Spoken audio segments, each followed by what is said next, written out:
Good afternoon, everyone. Hi there. I'm sorry for the last minute. I'm so sorry, y'all. That's all I ever do is be last minute these days. But I could not schedule because I couldn't figure out how to access Zoom. I'm still having issues with that. So Jessica came and saved the day for me. And this will be a live feed because I do want to be considerate of your time because I know I'm asking you to jump in and out at the last minute. So if you need to move in and out, that's perfectly fine. We're going to catch everybody up. This is an overview of the service procurement guide and also the process you will follow and to answer any questions you have. So if I'm not in here, so I do have a meeting with Jane Thomas. This is another piece for service procurement, but we were unable to have this meeting before today because we had to reschedule it several times. So it's just another component piece. Someone will be available, Jessica or Michelle. So I have four people out today actually. So Jessica Ross or Michelle Vincent, they'll be here to answer any of your questions. So I want you to feel comfortable if you have to get up and leave in the middle of what we're saying, that we'll still be here. Tomorrow, well, by the end of today, I'll be able to say, okay, tomorrow I'll run the session for this long, and then I'll also run a session for this long. It'll be a better time frame, but it will be the same style. So you'll be able to jump in and out as you need to. I did include the service procurement guide as it is right now. It is in its most final state. Jessica is taking a look at some of the bid evaluation forms, which are one of them is a bid evaluation form. Another one is the service provider chart. I can't even think of a comparative analysis chart. I couldn't think of the name of it.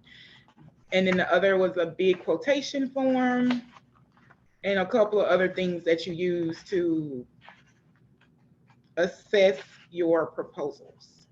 One I've already updated for you, but the other one's the proposal evaluation form, bid quotation sheet, summary of score sheet, and because I just found it, service provider comparative analysis form. She's taking a look at those. So we need to get you some updated versions of those. You'll have those by tomorrow at least. Um, so I'm gonna stop talking and letting y'all see my face and show my screen, which is the service procurement guide that I attached to the email I just sent out to you. And I also separated from the guide the timeline. The timeline is within the guide, but I sent it to you separately because included with the guide are advertisement day trackers. So it'll help take the guesswork out of if I start my ad this day, when would be my due date? And it's going to accommodate a very important piece of running component service proposals versus full service proposals with an extra 28-day calendar tracker and a 42-day calendar tracker if you like to extend beyond the regular 21 days plus an additional 7. So I'll get to all of those specifically. Let me see what I'm doing here. Oh, wait, Jess might have to share it for me.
We can't hear anything.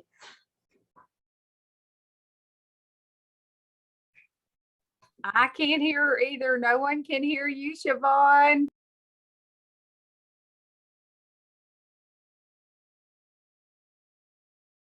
Sorry, we can see your mouth moving and that's it.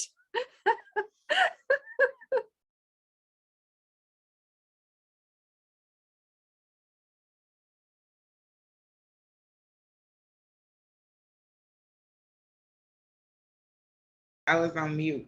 I thought it was the TV. It was my fault. Oh no, you got to go all the way back. We're chatting. Everybody was trying to tell you in the chat form over here in the side thing. Oh no. Okay, so when did y'all stop hearing me? Was it the whole time? The very when I got the beginning. screen sharing? Yeah. Well, like when you started on this procurement procedures. Okay, when I started with the page of the service procurement document. It might have even been a little bit before that. Okay, I'm so sorry. I'm technologically challenged today. Okay, let me just start over. It wasn't a whole lot that we missed. We're going to go through the service procurement packet that we have. That's what I emailed to you guys. I'm going to put it back on the screen to share it.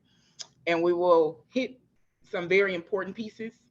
The contents page is one piece that's just important because you'll be able to get to what you need quicker when you're online. You can get to it.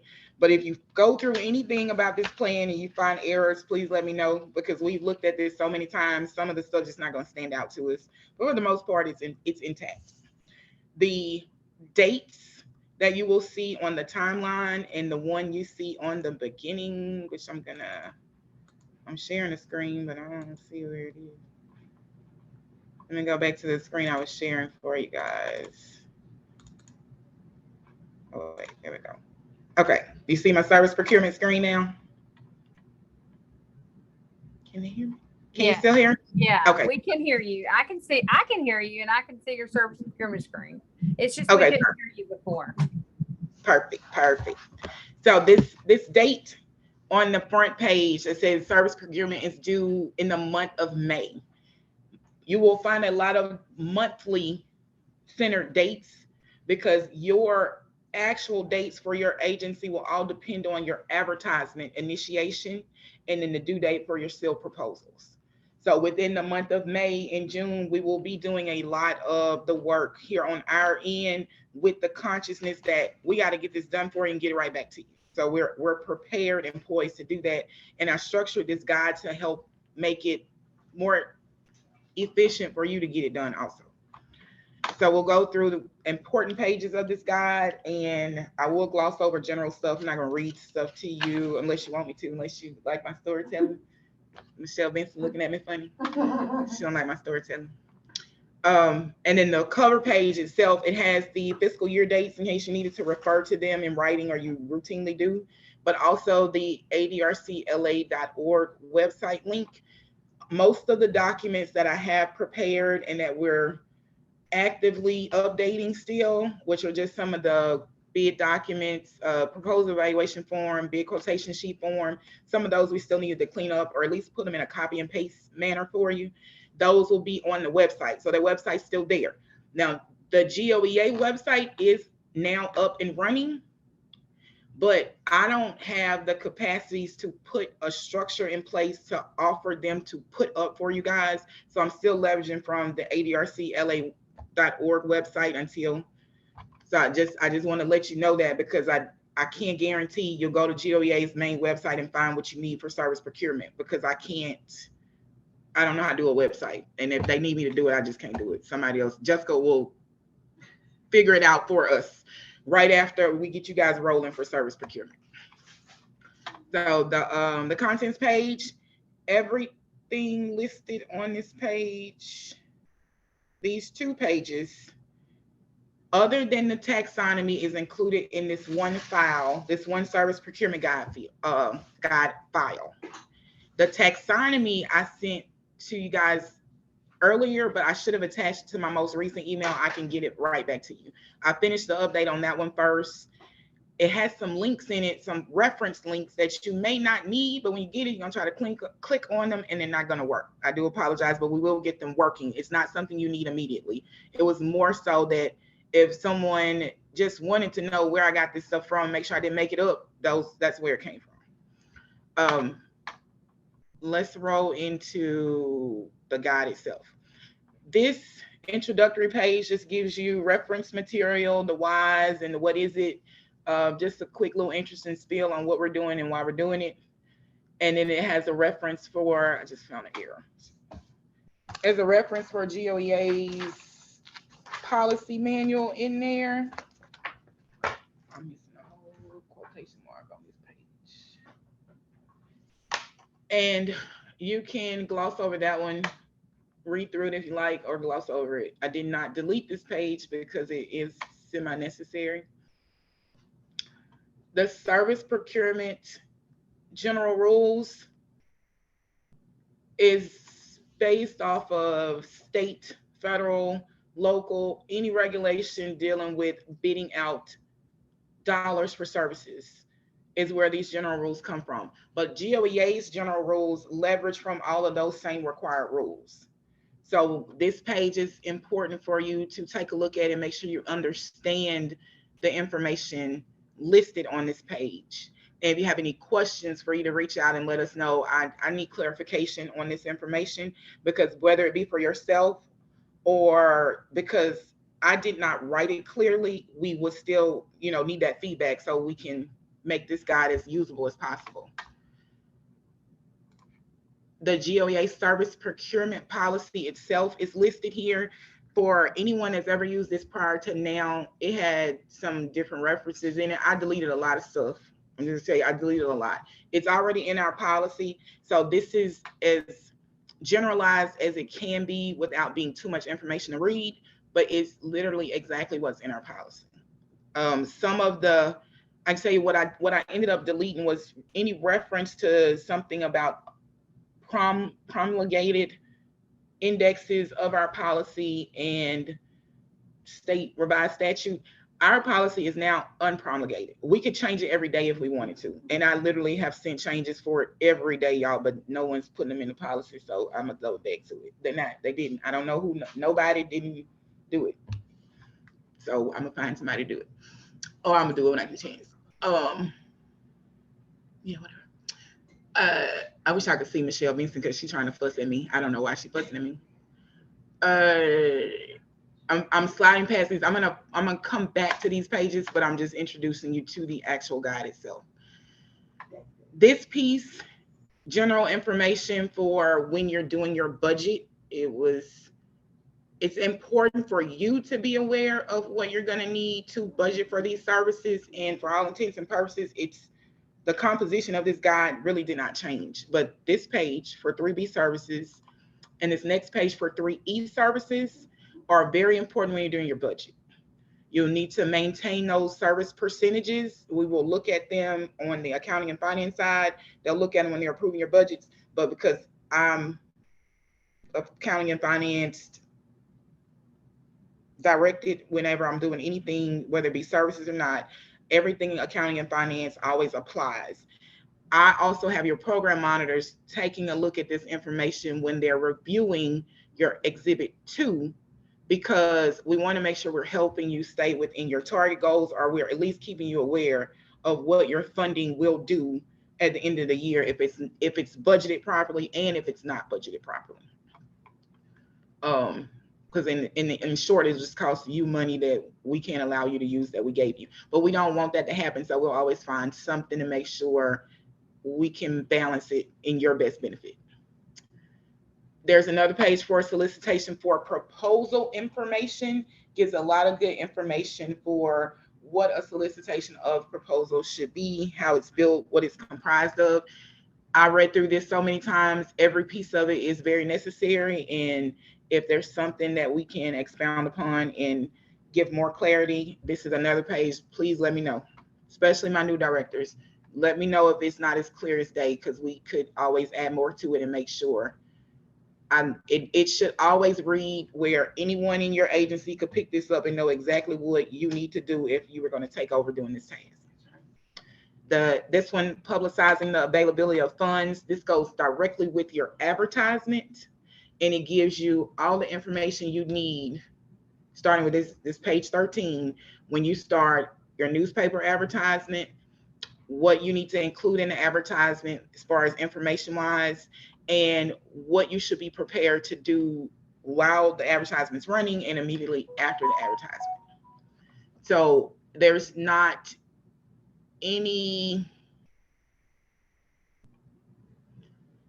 I'm just saying, I did an advertisement for you guys. So I'll just wait till I get to that page. I really don't feel like, I'm looking back at older advertisements from previous cycles, at least 2 cycles back in the most recent cycle.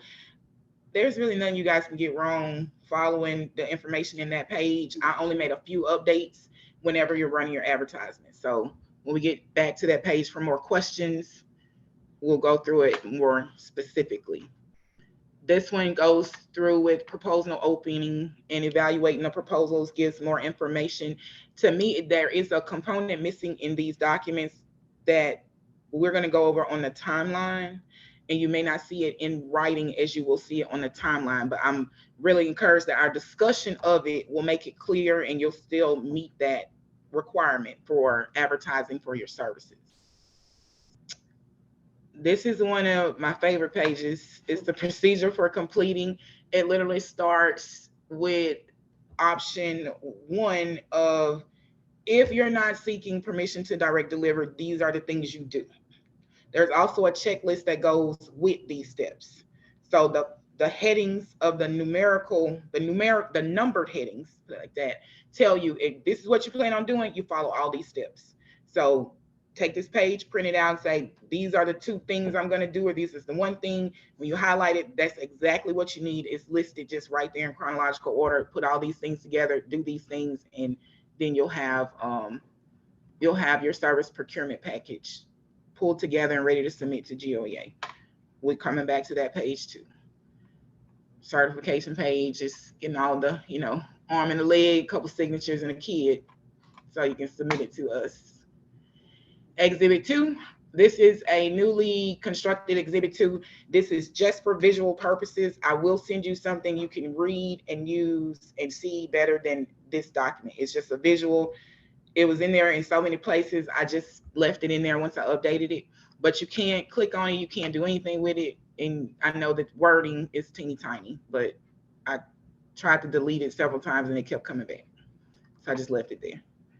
You will see on the new one that we have sitters, formerly the companion services with the parentheses, formerly sitter services. By the time we cycle through FY24, I'm going to probably delete the formerly sitter services reference on it because we'll know exactly what it is. We changed it with the, I'm sorry. We changed it because the seniors were not wanting to receive the service because it sounded like they needed a babysitter. We received that feedback a lot over the years, so it was just appropriate to just change the name of it moving forward. I did it a couple years ago, but moving forward, everything will change. I'll update budget pages that are necessary, Exhibit 1, anything to make sure that this service reference is updated. The service is exactly the same, just the name of it is no longer going to be called sitter service. It's going to be called companion service. And then there's an explanation of Exhibit 2. It does also have a lot of good information in it. And I'm just telling you, if you don't want to read it, I understand, because it took me 3 weeks to want to read it. It's just a lot of words on a piece of paper. And your program monitor can help you understand Exhibit 2 along with reading this document. So do not feel anchored to this document, and we're going to reference you back to this document saying, oh, read the document to figure out how to fill out Exhibit 2 and deal with Exhibit 2. And if you have any questions, let me know. We will not do that to you. But it is pretty well written, and I just left it in there for anyone who does like to read lots of stuff written like that, because I don't. You can look at me, I don't. And I didn't write it, but it is well written. This page is priority services requirements document. Looks just like the other 2, but it's a combined document. So if you're going to pull out your Exhibit 2 and you're doing your Exhibit 1, this is actually a document that you would reference in the moment doing that versus those other 2 Exact same information. It's just a budget support page that helps you make sure your Exhibit 2 is balanced when you are considering those percentage requirements. I'm gonna skip right past these checklists and then we're gonna go back because we're gonna go to the timeline. This is the most important piece of information that I needed to get to you guys. This timeline comes with a 21-day calendar tracker, a 28-day calendar tracker, and a 42-day calendar tracker. If you follow this 42-day calendar tracker, I am aware and my staff is aware that your end date for public opening of your bids would be May 29th. And that means you'd have every 7 days you are going to have something due in order for us to get you done by June 30th.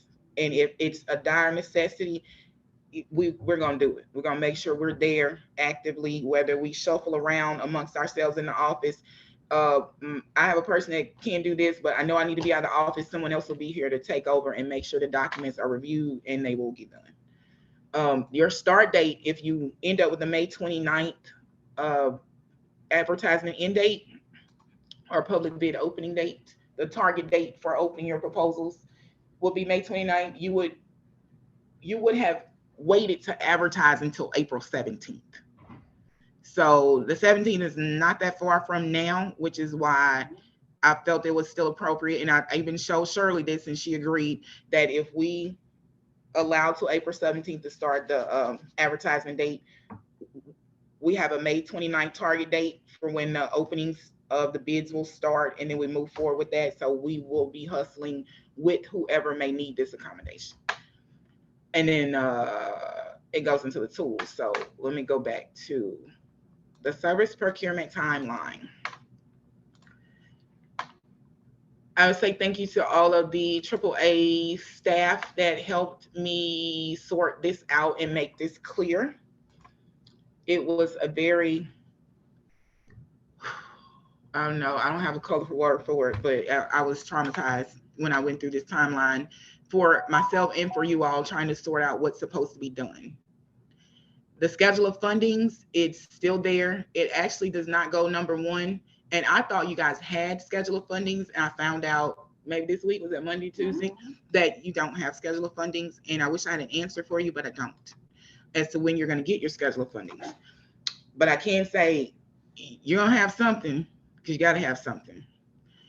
When you do your service procurement and your advertisement, and you still don't have anything, your best reference point, and I say this with surety, use your Title III dollar amounts from the previous year.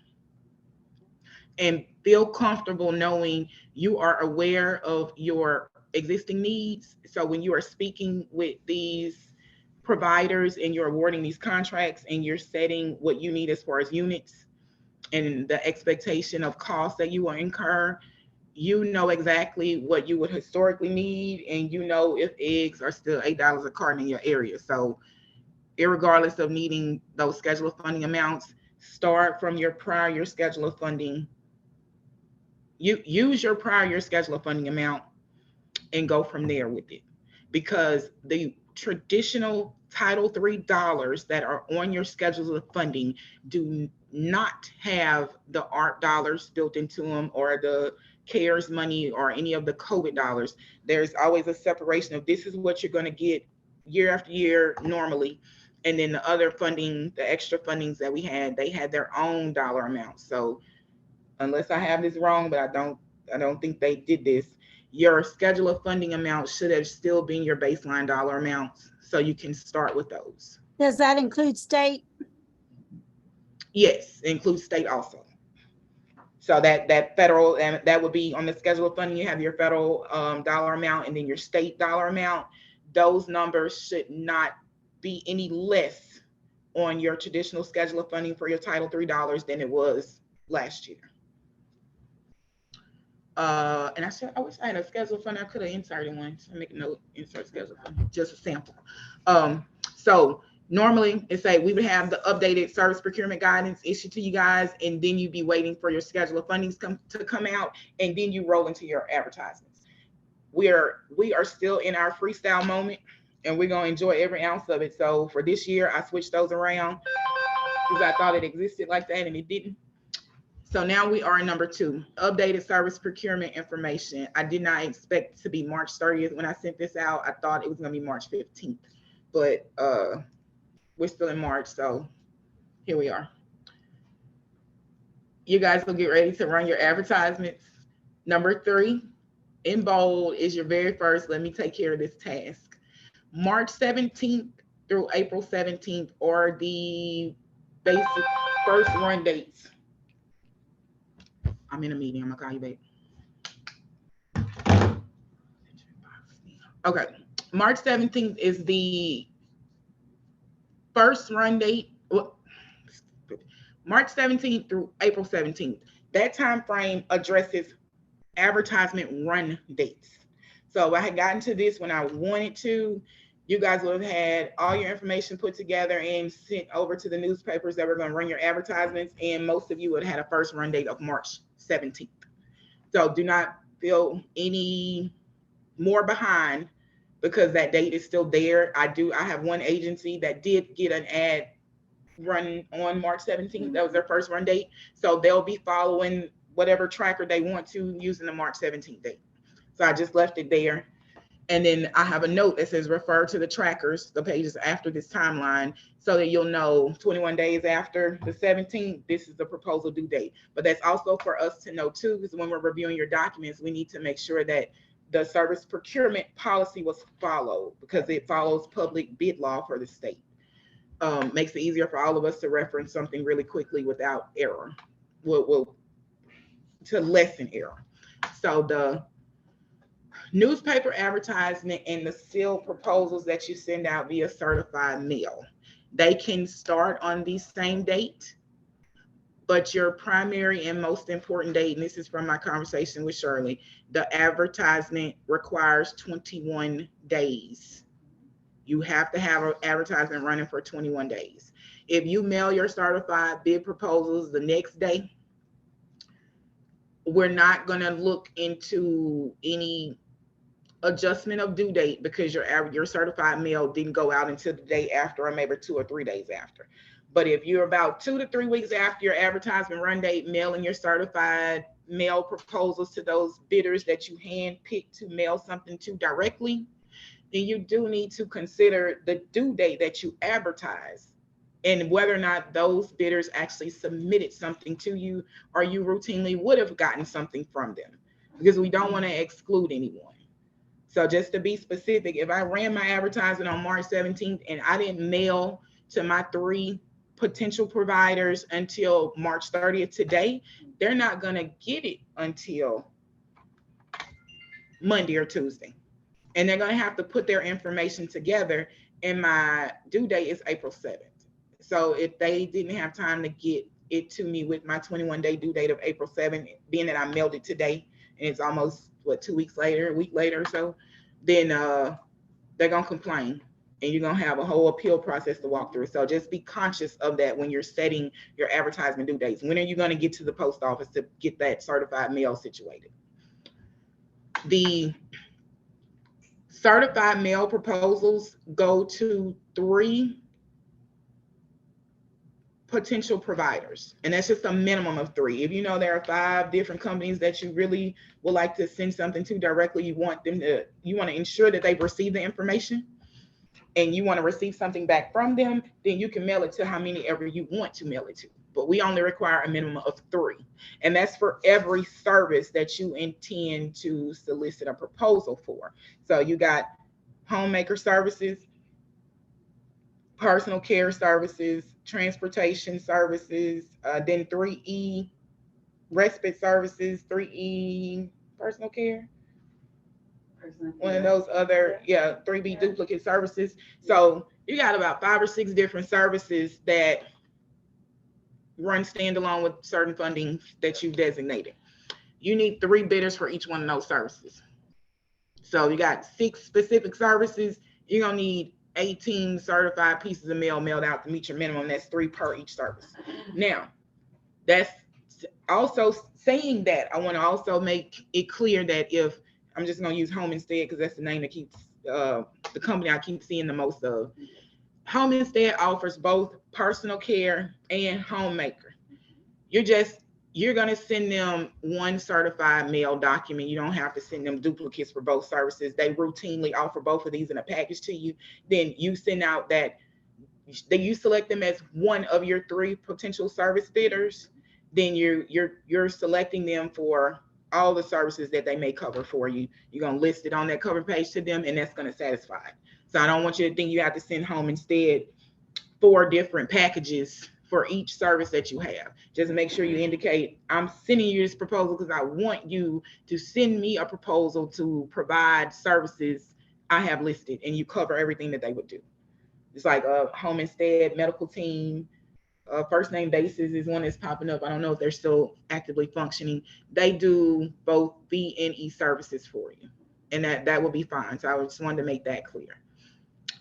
For 3A, running your newspaper advertising, it takes 2 steps. If you need component proposals to prepare your own AAA full service proposal, then you're going to need to run a 21-day advertisement for component proposals. You're going to need to receive those back and evaluate those before you have your active due date of publicly opening for your full service proposals. So in my best effort, along in all of us, our HCBS staff, we try to write this where it's as clear as possible for you and what you need to do. You need to do a component proposal request solicitation so that as an area agency, you can send GOEA your proposal to direct deliver your services. There's a piece of the service that you cannot do yourself. I'm just going to use Homemaker as an example. You offer homemaker services, you're doing the INAs, you have all the supplies needed to go and do homemaker for your eligible participants of your parish, but you don't have the staff to physically do the homemaker task. You are soliciting a component proposal from Home Instead. You have to solicit and receive that proposal to prepare your own full service direct delivery proposal for your agency. That's why if you need to do a component proposal in order to put your full service proposal together, and I think most AAAs need to do that, then you got to have your component proposals run first. This is not something I knew going into situating this, so I made sure to put this note in here specifically. Run a 21-day advertisement for component service proposals first with a due date and an opening date. That's going to be at least 1 week prior to your full service proposal due date and opening date. So you got 7 days, and that's where your tracker differences come in at, your 21-day and 28-day for sure. On March 17th, I ran a proposal in the newspaper, and my target due date for opening those proposals is March 17th. April 7th. That's the 21 day from March 17th, April 7th.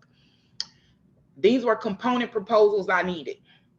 So 7 days after April 7th, which will be April 14th, that's going to be a second target date for proposals. That's your full service proposal due date.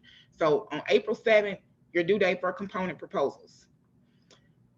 From April 7th, after you've done your public bid opening of your component proposals, up until the due date of your full service, you have time to review and evaluate those component proposals that you have prepared. So these are 2 ads, right? As we were writing this, that's what my mind was situated on. It's 2 ads. And every evidence I found from looking through several different AAAs, last year's cycle documents, they had duplicate ads, just the ones I happen to pull. But I'm not going to say it is not possible to only still run 1 ad. If you only run 1 ad, you have to put in both due dates and be specific in the sections of the ad. So okay, I have a question. I ran 2 different ads, or I'm running 2 different ads, but with the same date, same opening date. We'll do component first, and then we'll open full service second. We just have 2 separate I mean, it's the same day. Like it's April 5th and opening on April 26th. Okay. Can you do And you that? I have Yes. 2 different ads. One's a Yes. component, one's full service, but they're for the same date, opening date. That'll be Is that just fine. okay as long as I have time? Yeah, it's gonna be. Yeah, we're gonna make it okay. Okay. Because I don't want to stress you guys out. To me, that sounds perfectly fine, and that's totally okay. Yeah, I because still separate it. Yeah, you separated it and you advertise the fact that at this time, at 5 o'clock on this day, the first thing I'm gonna do is open these component proposals. And then after I get done opening all my component proposals, I'm gonna open my full service proposals. And to me and us and everything that we've discussed doing this update, that's acceptable. So I think that will work. Siobhan, Yes. so does everyone have to do the component? I mean, is there any circumstances that would say, okay, do the single parishes have to do it? Well, the single parishes are the ones who from our analysis are the ones who are kind of tied into doing it. Oh, okay. I was just trying to. Yeah, and it's only because. Yeah, you need that to be able to provide services. Yeah, because it's really the meal component. That's the main one. That's the biggest thing. If you're not running your own kitchen and providing your own meals, and you're using, I'm just gonna say Trio, because most people are using Trio, then you're gonna need that raw food cost from Trio in order to offer your own AAA full service proposal for GOA to review for your meals, because you're doing everything else. You just still need those raw food costs. Oh, I get it. Okay. Yeah, that component proposal that's the piece of it. Now, the other side of that, and I say the single parishes are the ones who need it the most, the homemaker and respite services, those types of services. If you don't have your own staff completing these service deliveries for your participants, then you're going to need to know how much is home instead or first name basis or the medical team going to charge me to deliver this service, because all of you have to do the INA. So you have that piece already for every service requirement. So you got to do the INA, but you need this other company to come in and actually physically do the services per the schedule you set for your fiscal year. So then you need that component proposal. Siobhan, hey, Yes. Julie Agan. All right, this is just going to sound so stupid, but all right, I know what a component proposal is. I get that. The full service I thought was what we actually did here at the single parish AAA. What am I advertising for? Okay, well, that's not. It's not a stupid question. It's not stupid. It's very important. I tell y'all, this beast has more arms than an octopus. It's a lot. So if you intend to advertise, if you intend to only want to accept a proposal from yourself, this is where you have to back up and acknowledge the dual hat wearing situation that you guys are in. Yeah. Your area agency self is doing this service procurement, and your council on aging self is proposing to your area agency self to allow your council on aging self to do everything your area agency self needs. So, wait, so I have to advertise to myself? Yeah, you're advertising to yourself. Yes. Yes. But I'm not sure I've ever done that. This is my third go round. I don't even remember doing that before. Okay. This is better for you. This is where you cannot need to advertise. You're not required to advertise if yourself is going to do everything you need, because we're not going to put you through that. It's not necessary because of the way the quasi-governmental structure of y'all's agencies affords for you to not have to advertise to yourself, because it's redundant and it's unnecessary. So if you're doing everything and you're requesting to full service deliver everything you need, your advertisement is really just a component service proposal for your food service. Everything else you have staff to do, so you have just one advertisement. Okay, can you repeat that? So in other words, if we are doing full service, then all we have to advertise for is component? It's component, yes. And it was extremely difficult for me to find a way to input that so it makes a lot of sense in this timeline. So this Zoom call it's always been very important for us to do this training as they would normally do. This is the same as with the multis. So the multis are routinely contracting with the Council on Aging in each of the parishes for which they are responsible.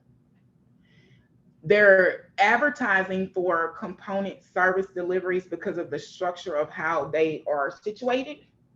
And they're looking for those same component services that a single parish is not doing on their own. And I'm gonna make that clear. They need home instead and first name basis and medical team. They also need those entities to perform respite care services in the parishes they administer. And if CINLAW needs to run an ad for a component service in order to ensure respite services are provided in 5 of the parishes she administers, but the other parishes have staff and they're going to do it directly from the Council on Aging, she's going to have to advertise because she needs those 5 parishes covered. But if all the parishes under CINLAW said we have staff and we're doing respite and homemaker on our own, then Joyce does not need to advertise for a component service proposal because she already can go directly to the Council on Aging because of the quasi-governmental structure you guys own or retain. She doesn't have to go through advertising because you're automatically going to go straight to the Council on Aging, and it's like-kind services, and there's no penalty or incorrectness for her to skip advertising and say, I'm going straight with the Council on Aging to provide these services. So I don't need to advertise for an additional company. We never did it like that before, but that's wonderful. That's what Shirley told me. There was not a need to do that. So Well, that is wonderful. Yeah, and that's if the COA has the staff to maintain those, to provide those services for you, because that's what COAs, that's what single parish area agencies and councils on aging do. You don't have to go and get licensed through LDH to provide respite care services because the quasi-governmental attachment of your structure affords you just the request to GOEA that I want to direct deliver these services from my COA self to meet my AAA self federal obligation to provide these services. And I have the staff to do it. And we just say, okay, thank you for letting us know, submit your budget for that change and you move forward and make sure you cancel your contract with whoever was doing it for you. But if it wasn't like that, then you have to go through all kinds of licensing and make sure you had a certified CNA on staff and do a bunch of other things that Home Instead and a first name basis had to do to just even be allowed to respond to your proposals. So that's the component, that's the piece of the advertisement, that it's all very specific to what your agency needs and how your agency is structured. Hey, Siobhan, one other question while you're on this advertising. All the services that we have provided and have done, in-house, so to speak, like for instance, we do our homemakers in-house. We don't have to advertise for that. Is that correct? That's correct. That's correct. You have no need for a potential provider to ensure delivery of that service. There's no need to advertise for that service. Thank you. You're welcome. Let me see. Component services.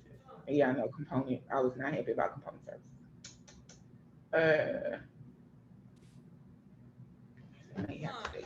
So any other questions about component service delivery?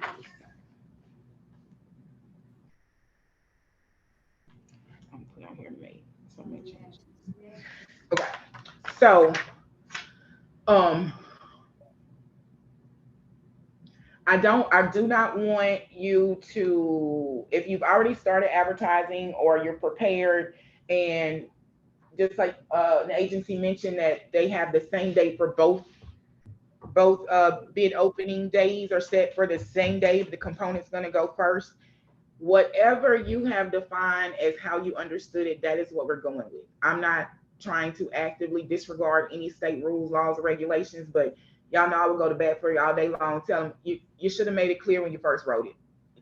It did not take away from your acknowledgement of the rule and following the rule at your best understanding of it. So if you have a specific question about something you've already done or something you were planning to do, then just let us know and we will help you feel comfortable about continuing to move forward with what you need to do. It's probably the best way I can put it for you. This timeline is written as if we were doing this last spring or last fall, and we had a whole lot of time ahead to make sure it's right. Because I don't want to have to go back. No. Siobhan, can we do multiple components in one advertisement? This is Tasha at EBR. Yes, you can. You can do that. So, and I say that knowing I gave a sample advertisement. I'm gonna flip through service procurement tools. I made this document. I always have this in Word. I only provided it to you guys in PDF. I knew this is what I would use to visualize. You can do it just like this one is written. And I borrowed this from one of my councils on aging. So if you recognize that this is actually yours and I changed your name to XYZ, thank you so much. This one advertised every service they needed. And they specifically indicated as required, this is a component service. So, you know, when you're getting your bid proposal, somebody sending you a full service bid proposal in addressment to this component service proposal, you can automatically exclude it. You denied. I asked you for a component service and you went in for a full service. That's all nice and fine and good, but it's just the same principle as only provide what's requested.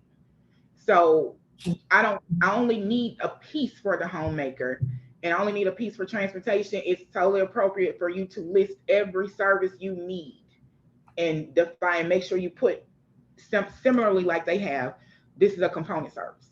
And then also make sure you indicate the type of program for which this service falls under so that the person responding will know. And that is really appropriate. Thank you. Now, this is a real advertisement that I converted it and then I had to clean it up and type it, make sure it said real words and not gibberish. You will need to be mindful of the requirement for the newspaper you're using. Whatever newspaper did this ad for them and accepted it, they did a great job. They reiterated and gave the address several times. I highlighted in this document so you could see all the places you would need to change if you use the copy and paste method to do this advertisement. But if they say, oh, we can just take a lot of these out, like don't reference the location so many times in order to lessen the cost of your advertisement, or maybe make your advertisement a little more prominently or a little more appealing to read and review, then just make adjustments as you need. This is just a sample, just something you can pick up on and move forward with. And then I'll have the full service proposal request or advertisement for proposals. You can do the same thing. You have multiple full service areas that you need to advertise for, then list them all and just indicate in there, this is for full services. Like complete everything, we need a full service proposal from you, because it's the same thing. If you ask for full service and they only sent you a component bid, in all the evaluation forms, you'll have you'll dock them points. Did they send what I requested? And they either get a 2 or a 1 or a 0 or something like that. Like, no, they didn't. They sent me a full service bid. But it's still up to you when you evaluate it. Is it worth reviewing or looking at? But one of the main specifications when you're reviewing these bids, based on your advertisement and what it tells a person, they must be responding to what you're requesting. So yeah, it's completely appropriate. Thank you. You're welcome. So this one, I got a big typo on there. It said March 7th. I must have deleted something. I don't know why it says March 7th on here. It said March 7th. Field proposal due. It should say April 7th. Sorry, y'all, fix that. It's in April. I'll send it back to you. I'm gonna fix it. I'm fixing it now so I don't confuse me. This should say April 7th. And it says March.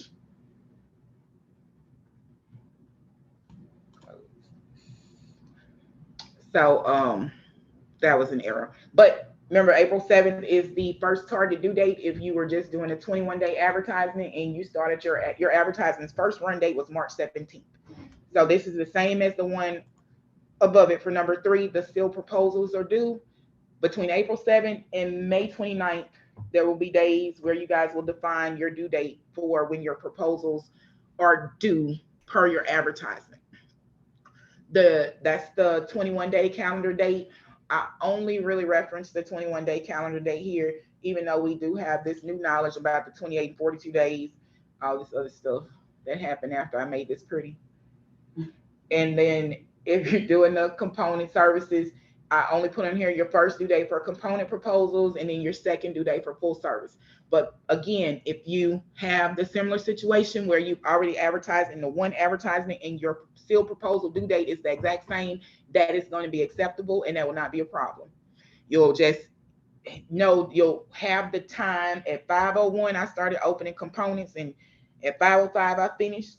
And then at 5:06, I started opening full services, and then that will suffice for meeting the requirement to have your component services opened before your full services.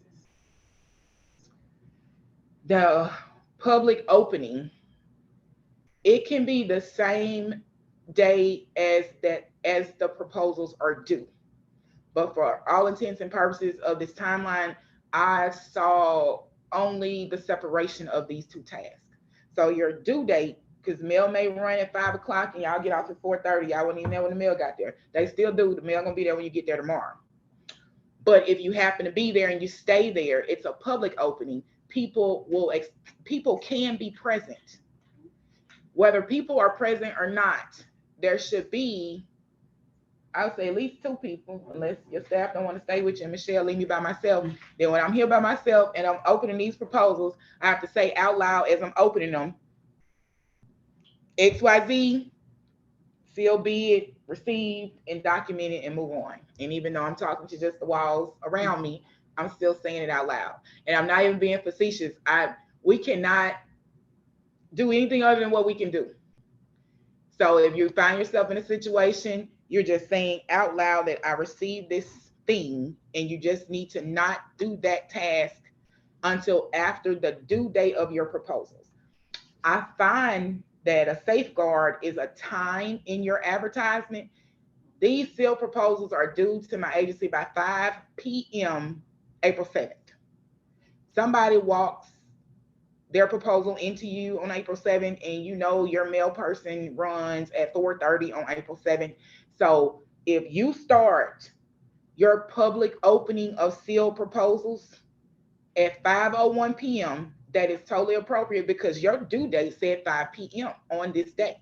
So if on April 7th, your due date is 5 p.m., on April 7th at 5:01 p.m., you start your public opening, that is acceptable. You do need to advertise what your public opening will be in your advertising. So it'll have a time frame in there, and I believe that's in my sample advertisement. It has those the clock times with just all zeros, AM, PM, that this is when we're going to do this. Evaluating the proposals, again, just the note here, they cannot commence any sooner than your public opening of sealed proposals. So if on April 7th, your due date is at 5 p.m., you did your public opening at 5:01 p.m. until you ended, and you want to pull an all-nighter or late evening, and you want to start evaluating your proposals, it'll start April 7th after the last sealed proposal has been publicly opened. How many times does the advertisement have to run within that 21 days? It should, I did not. I remember. I only have a weekly newspaper. Right. Now, we always use Cameron when we are reviewing this information because I haven't received any updated information from you that says your newspaper runs any differently. It's still just once a week. Yeah, just once, and we're just glad they run, so we're just gonna go with that. And For- Calcasieu says cut back to 3 days a week, so they don't even run 7 days a week. Yeah, they, matter of fact, we did this for you guys. I can show you this. We called, and this is, Jessica's gonna put this on she's putting this up on the website also. They put this out with Secretary of State, all the parish journals. Good. Yeah, so we called them all, at the program monitors called, I'm not gonna say we, I didn't do anything but find this paper. Not that I wouldn't have done more, but y'all. So the highlighted agencies, we didn't get any answers or responses. They didn't respond to email, but everyone else with red print, it tells us when the ads start running, and for some of them may have provided for how long. But if they did not, to answer your question, Dinah, whatever your newspaper does is acceptable, because we Okay. can't police the newspaper and tell them they got to do it again. So I your just put it once in there? Yeah. Yeah, And- you just put it once in there. Okay. And Or request once that. or every week. Yeah, it'll run once for every week, and it'll run for 21 Okay. days straight. You guaranteed an advertisement a week, and that's gonna be acceptable. And we just actually is that the Cameron Parish pilot? Yes, it is. Yeah, so they start, you gotta have it in 10 a.m. every Wednesday. When do they Right. put the paper out? Thursday morning. Okay, so yeah, they it's pretty quick. So Thursday So morning. every Thursday for the 21 days, I'll run it. Yeah, they'll run it, and that'll work. And I'm sorry you could have had it run today, but I'm late. Oh, that's okay. Thank you. You're welcome. I'm sorry. I'm just. I was gonna open this up with story time and just talk a little bit too much right quick for y'all. So y'all know I have these weird dental issues. I got them from my grandmother, my mama's mama, and I'm a perio patient. So I had 4 oral surgeries in 2019 to place bone grafts so that my teeth don't fall out. Like literally, I've been doing this since I was 16. It's been 23 years this year. I've been doing treatments for this. So I've been in these medical journals on how they developed a surgery procedure to help with this situation. And I couldn't have brushed or flossed any better. It was just happening. It's hereditary. So I had a pain on my tooth and I was complaining to Shirley that I think I had a cavity. I'm falling apart because I've never had a cavity. I don't know what was going on. And I got there and he said one of my nerves was slightly exposed and I may have to redo my bone graft. So I got a little held up and behind with what I wanted to do because I had to go drive over to Mississippi and let them figure out what was going on with this $20,000 mouth I paid for. Then I need Wow. to get back together. So I feel good. I don't have a cavity. I'm excited. They gonna figure out something, so I won't be toothless. But yeah. Hi, this is Trudy with the Council on Aging. Yes. Our newspaper published daily, so that means we have to run our ad daily for 21 days. With them, you would, I believe, I think this one I cut off. So the newspaper's run schedule is what is just what's going to happen. So when you contact the paper, you tell them that you're going to need to run, and I think this one's on here with some notes on it. I'm just looking for it. You would need to run, allow 3 days for publication. So you're going to just tell them, I need this ad to run for 21 days. And the newspaper will tell you what's needed for it to run for 21 days. So if they give you options and say, well, we can run it once a week at $100 for the next 3 weeks, it'll essentially run for 21 days. But if they don't have any requirement of how many days it'll run, and you say, I need this to run for 21 days, and they say, okay, and it shows up in the paper every day for 21 days, then that's what it'll be. Now, I don't, like I said, I didn't make any calls, the monitors did. Do you remember when you talked to them? Did they say they run, once you put an ad in the paper, it just runs for how many every days you need? With EBR, it's like EBR, Ascension, it's like a slew of them in the same region, and you choose how you want it to run. You choose, okay, Yes, so you would choose if you wanted to run daily or if you wanted to run just to weekly. do it. Yeah. Okay, Yeah, because that would be so, a big bill for every day. and I'm gonna tell you, y'all know we don't have a lot of money, so what you would normally do and what you've done before suffices, then go with it. If you just want to run it every other day, I wanted to run twice a week for 3 weeks straight, then you let that run. I run it to run 3 days a week, figure out what works for you and what's more cost effective. Because even though we're required to do this, it's really just because with state statute and public dollars, when they get ready to do our interstate, they follow these same rules. They got to go advertise and do all this stuff they need to do to ensure transparency and that you get started on a solid foundation. So there is no requirement other than 21 days. So for 21 days, you need to have something advertised. And, if they get the paper on Monday and see that advertisement, they need to go back to their Monday paper on Thursday if they don't see that advertisement. And I think that's totally appropriate. Well, they're also, and you're counting in those 21 days, Saturdays and Sundays. Yes, it's 21 calendar days. Yes, ma'am. That's just the state rule, 21 calendar days. And I believe that was just set for certain areas that maybe only had a once a week paper. I mean, this has just been a standing rule for the longest since the legislature was putting rules in place.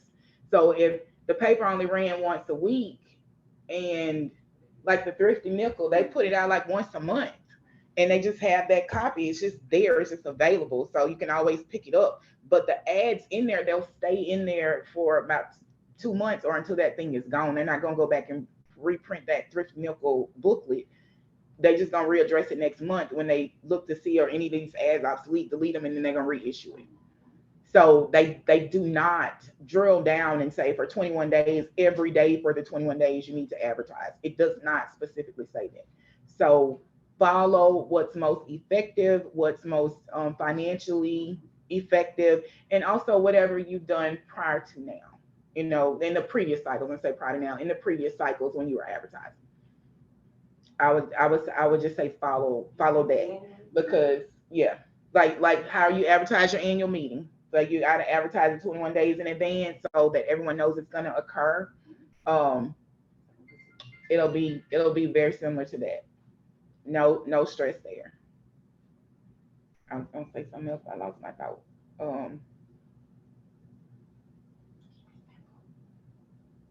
I know it was something about advertising. I lost my thought. I'm sorry. And we're gonna get this on the website. This document right here. All of it, or are you gonna email the other stuff to us? Yes, in the Zoom link email, the procurement guide is attached and the timeline is attached. Like I pulled it out of the guide and attached it and sent it to you separately. But don't forget to make sure this date, it says May. It shouldn't freak you out, but if it does, it really should say April. And I can read it. This will all be on the website for you. And then I also will do I have several documents to load for you and send to you all, so you'll have them. Even the Excel spreadsheet that I use to do the trackers. If you want that one, I have that one. I'll send to you. I have a portrait version. I'm gonna show you that one too.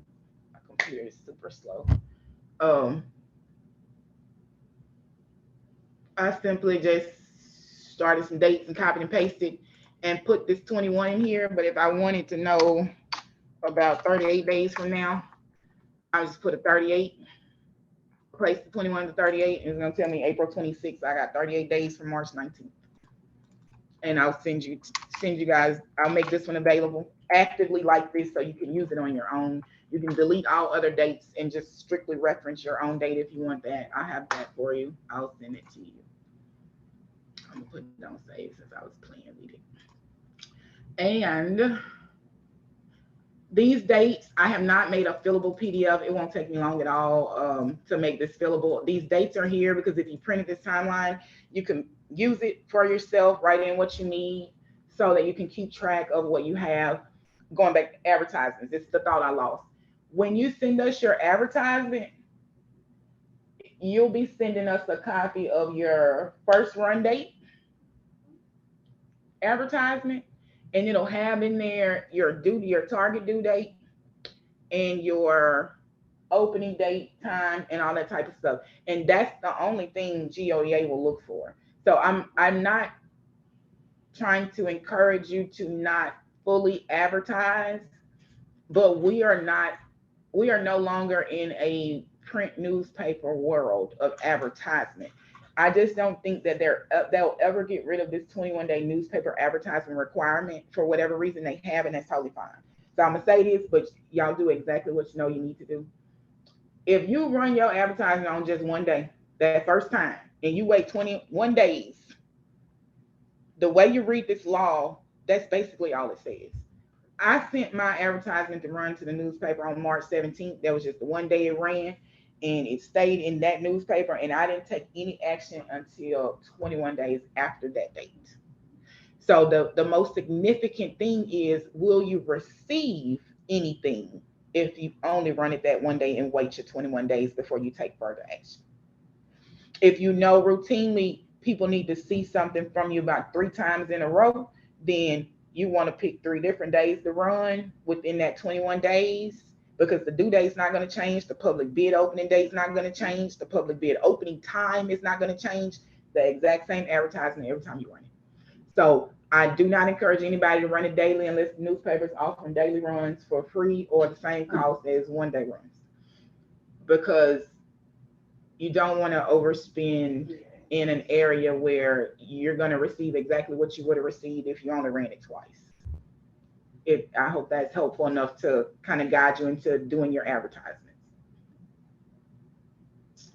The service procurement packages that are due to GOEA, they all go back to the pages that I end up skipping. It's just the checklist, which I made them checklists. I'm gonna go to those now, and I'm gonna go backwards or forwards. I'm going the right way.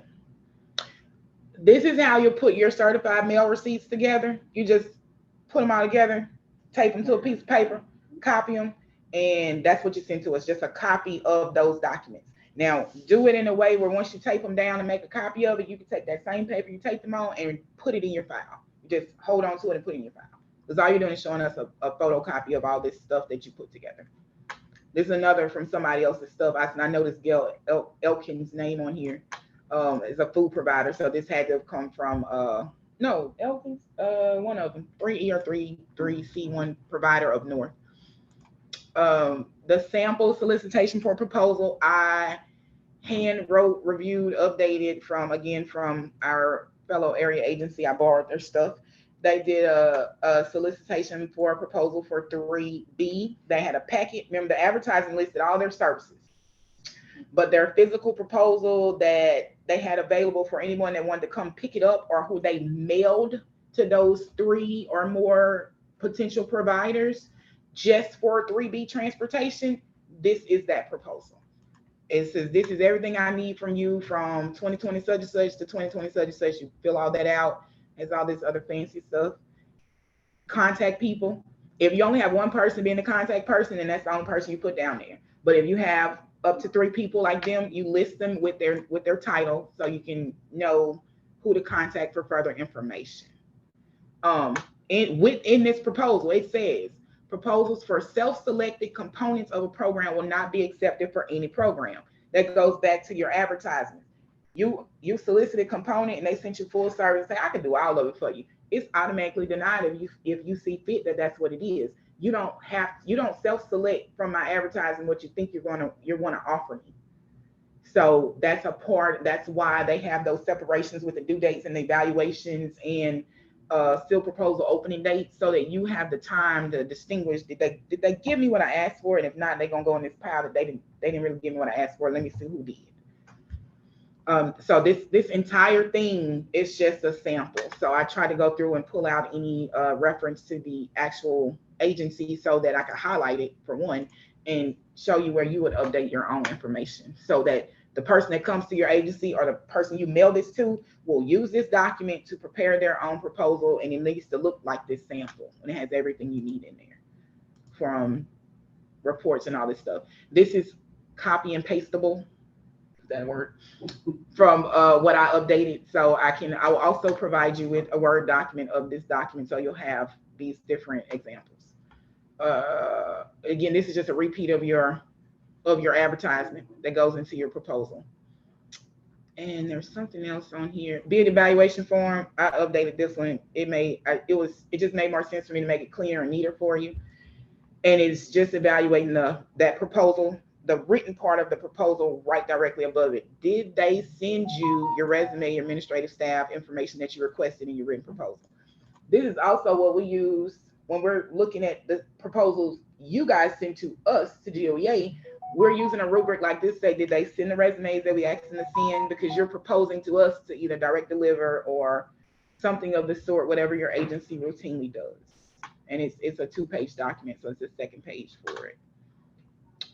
This part is what Jessica's currently working on: proposal evaluation form, bid quotation sheets, summary of scores, service provider comparative analysis.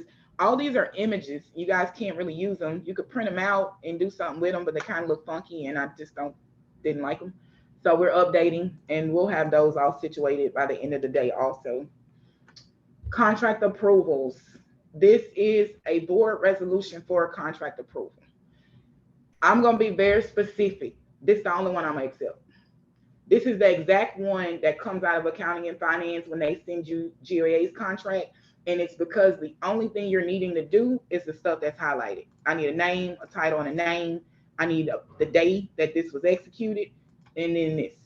So if you already have a contract approval resolution that you submitted with something and you just pick this up and do it, you guys have talked about this, I will accept it. As long as it's not dated prior to this fiscal year. Right. The contract approval will be fine. But it keeps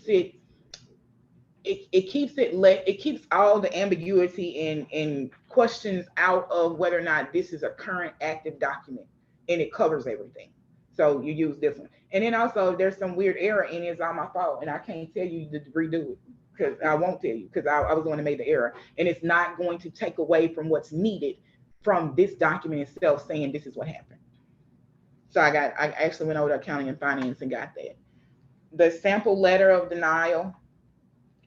I pulled this directly from an old guide. It references a proposal evaluation team, and it says something about a state agency. I don't like it. You have a better letter, use yours, ignore mine. And it'll also be another document that I will be updating, because it doesn't properly deny from an area agency's perspective in wording. It just doesn't apply to us well. But if you do use it, another document, I'm not rejecting. I'm giving to you. I'm offering it to you. You update it, make it work for you, and it's going to be totally acceptable. Contract for services. Now, this one is definitely an example. It is all kinds of stuff wrong in it. Do not try to use this contract for services. This is one Jessica's actively working on right now, and she's going to get the right version together, and then you'll be able to use that one if you'd like to. But this one referenced 3D medication management. So it's way wrong. Like so many things wrong in it. So I just kept it in there not to hold us up anymore. I changed it here, but if you deep dive and look hard, don't do that. It's got some wrong stuff in it. So she's looking at it now to update it. And then we've got another one. Oh, declaration of nepotism form. Not anywhere in here did it say you had to produce a declaration of nepotism form. It was on there when I got it, so I left it there. It's just gonna live there until we figure out why it's there. I'm not sure if it's something you need to include, unless one of you guys know. Do you have to do a declaration of nepotism form in that was put in there. We're supposed to do that, but I think it was just added to it because we were doing that at the time. So we have to turn one in, but I don't think it has to be with this. Okay, yeah, because it's with your annual document. So I'll definitely just, y'all ignore it and I'll take it out, because it just was living there when I opened this up and I didn't know what to do with it, so I didn't delete it. The checklist. I have a meeting with Jane, Shirley, and Michelle to go over some legal services. Guillory, I'm sorry, Michelle Guillory, not Michelle Benson. Michelle Guillory, to go over some legal stuff. So I do need to slide out and do this meeting. Like I said, this Zoom will be active and open. Michelle's gonna sit here and see whoever is still here, needs questions answered or whatever happens. Well, and make sure you get that. Make sure you find out if we have to advertise legal services. Yeah, that's what we're definitely going over that because I honestly feel that you do not have to. You still don't have to, but James definitely gonna let us know today so we Okay. can click that up. The as I leave pages 21 through 24, 27 through 27. These are the documents that I kind of converted to a checklist for you because it basically tells you what you need in order to submit a narrative proposal. So you're going to direct deliver services, and it directly refers back to I got page 15, the one that gives you procedures for completion of service procurement. When you have page 15 and 16 out, and then you look at these pages, it tells you if you want to direct deliver, you need to do this. You need to do a cover letter. You need to have an exhibit 2, a board resolution, a newspaper advertisement, and any MOUs. That's for that one thing. And then number 2 on page 15, you're not seeing the same number 2. I'm reading it to you. Number 2 says you only want to direct deliver information and assistance, case management, and you're going out for bid for everything else. You need a cover letter, you need an exhibit 2, and then you need section 3 guidelines for providing information and assistance services. Everything on pages 15 and 16 refer you back to these sections. You all need to complete a narrative proposal for your AAA self. So you'll have your resumes of your director, assistant director, other administrators, do a spiel about your job titles, publicity, marketing. Most of the stuff, you've done this already in several cycles. Copy and paste it and throw it in there. It makes this one easy and done. That's all this is, same thing as last time, nothing changes. Pay close attention to your service days and holidays, and you have any adjustments going on there, make sure those dates are accurate according to fiscal year 24 dates, which is 20 calendar year 23 and one half 24. So you'll look for those, and then any other information. Oh, look, y'all, my stuff all on the wrong side. That's okay. All that should be pretty much the same. But in referencing pages 15 and 16, it says, oh, you section such and such, section 3, section 4, section 6 are required to fully submit a procurement package to GOEA if you want to do it like this. These are the checklists and the sections. In this section, describe how information and assistance will be provided by the agency. You're going to put your name right up here, and then you're going to put down here exactly what it's asking for. Information and assistance will be provided by outreach workers at the agency, including an estimate of number of INA units. We estimate about 200 INA units will be provided annually each fiscal year, something like that. So take a look at these documents, get any questions you have situated. They're looking for me around the corner. And Michelle Vincent will be here. Jessica probably will be in. So if you're still on, they'll be able to see you. If you have questions, let them know. And then I will be back right after I go figure out what James got for us. I'm gonna do, Michelle, do stop sharing. Let me figure out what this is.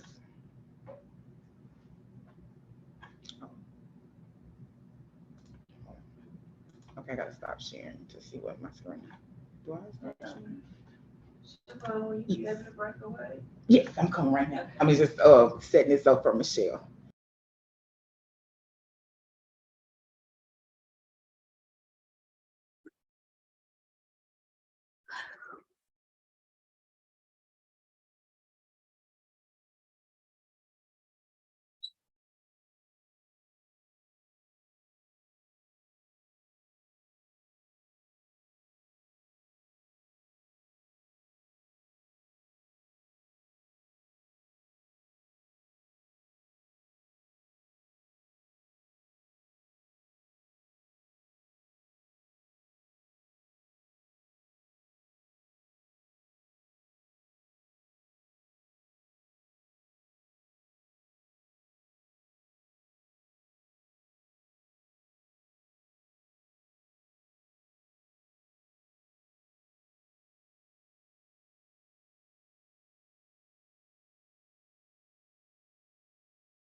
Okay, so Siobhan stepped out to attend a meeting with Jane. Do you all have any, I'm looking at the chat, so do you all have any other questions?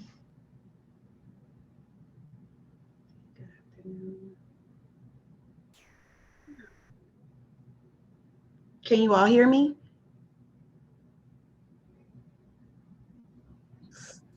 I can. Okay, Yeah, we can Yeah, hear you. I can hear you. great. Okay. Okay, so Siobhan kind of touched on the newspaper ad running 6 days a week, bi-weekly, weekly. So are you all kind of clear that if it runs once, then you're okay with it? That's sufficient? Yes, ma'am. Okay. Let's see. I have a quick question. Okay. If you only have one prospective bidder in your area, say for transportation, would you have to bid in the nearest, put your bid notice in the nearest metropolitan? Yes, we kind of discussed that because I know there are some rural areas. Yes, you can. And even outside your parish, if the vendor is open to servicing your parish. So if it's kind of a neighboring area, then you can solicit your proposal to that vendor. It may cost you more. But if we're going to provide the service anyway, what we're hearing is we don't even have to advertise it if we're doing transportation in-house. Is that correct? Right. Okay, excellent. Yes, full service. So full service. If you're providing a full service proposal, then yes, you don't have to worry about anything. Got it. Thank you so much. You all are welcome. And like Siobhan mentioned, she will be back tomorrow. I don't know the definite time, just to kind of go over for those who are not able to attend today, or if you have any other questions, you know, you can reach out to your program monitor, as well as send your questions through the chat right now. Between now and I believe 4:30 and tomorrow, she'll send out an email indicating what time we will start back up. Trying to look through the chat.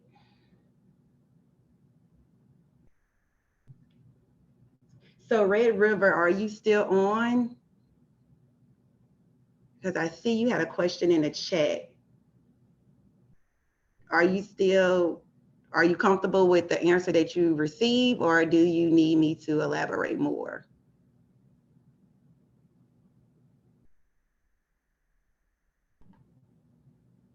Liz? Okay, maybe she's gone.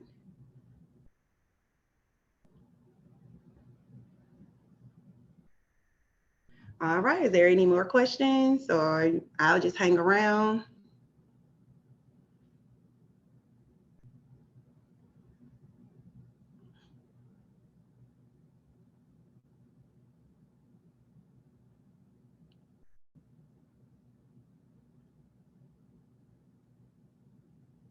Well, if anyone have any other questions, just feel free to speak or write your question in the chat.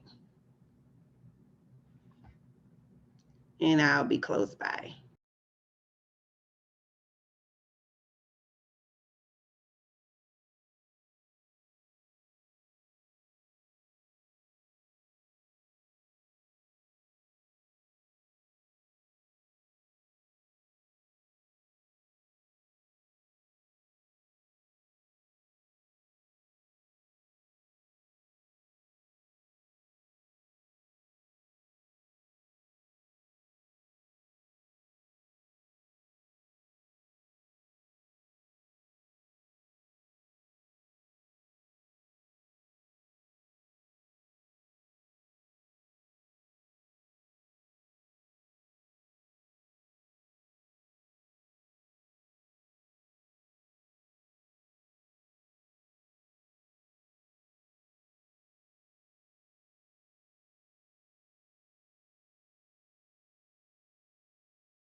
Hello, I am going back to the chat and I see that a couple, Miss Charlene, no, Miss Lori.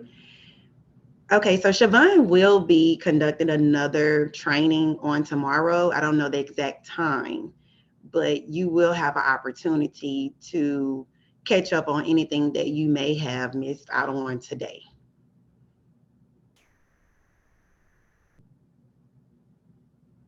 Can you all hear me?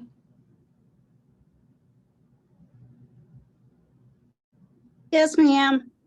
Okay, thank you. So Lori, can you hear me as well?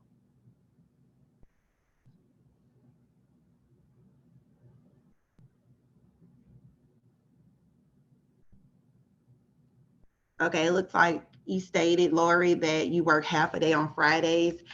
I'm not sure what parish or COA you are with, but you can get with your program monitor as well if the meeting is not before 11:30, but I'll let Siobhan know that you work half a day on Fridays. And I think a couple of people may have a flex day on Friday. So we'll keep that in mind as well.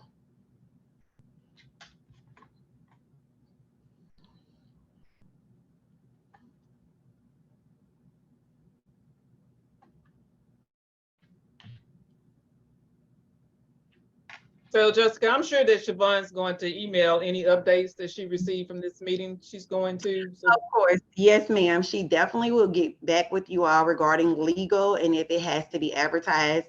I'm assuming the meeting may take an hour or so. I'll keep the chat open. I mean, you all are welcome to hop on and off, but I would say give her at least an hour or so to speak with Jane and she'll give you all some updates. And I know that she wants to go back and make certain modifications to the timeline and add on documents and samples so you all can have access to it and a hyperlinks. So I know it's a few things that she wants to update and she will definitely get back with you all with the legal ad being ran or not and those updates. All right, thank you. You're very welcome. Okay, let's see one new message. Okay, Lori, Lori, are you there? Okay, so did I answer your question, Lori, or do you have anything specific that you know? I'm trying to catch up with these now.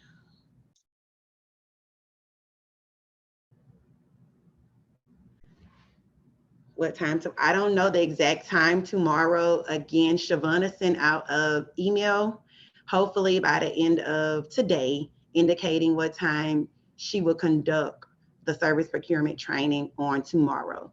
And I will let her know that there is some councils or directors who do work a flex schedule on Fridays. So we'll try to make those accommodations for you all.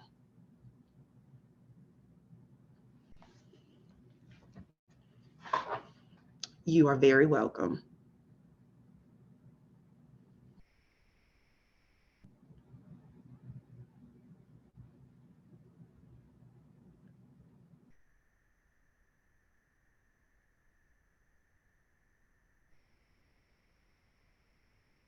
So anyone else have any questions?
Okay, I'm back. Charlene, are you on the line? Okay, so your questions regarding 3E and INA.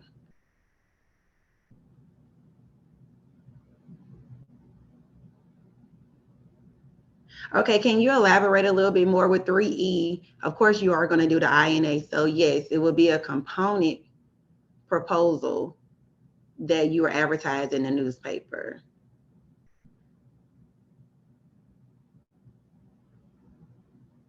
Give me facts. No, it's okay.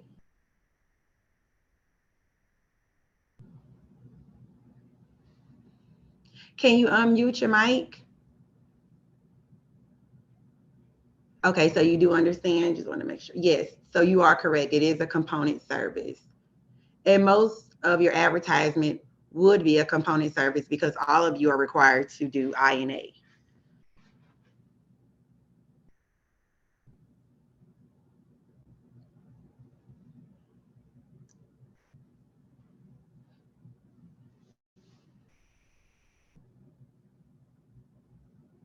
Okay, let's see. Okay, you're welcome. Any other questions?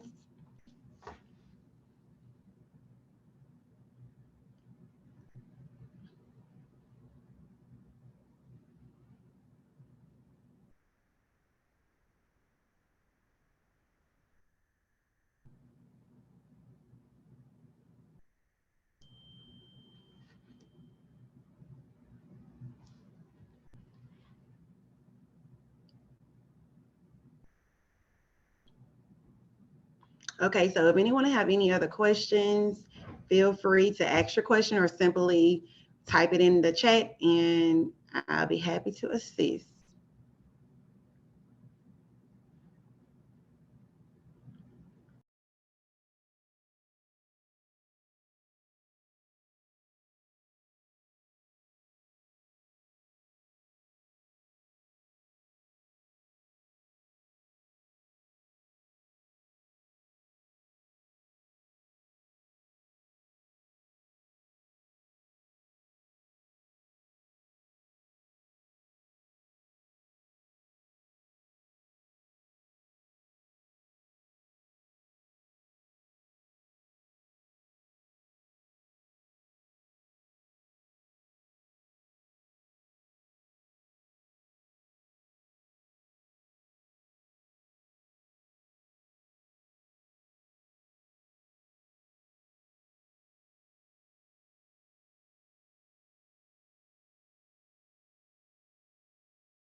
Hello, anybody there? Oh, it's my friend. Yeah, hi, Miss Julie. Wait, hang on. I can't hear you. Wait, hang on a second. Okay. Oh, crud.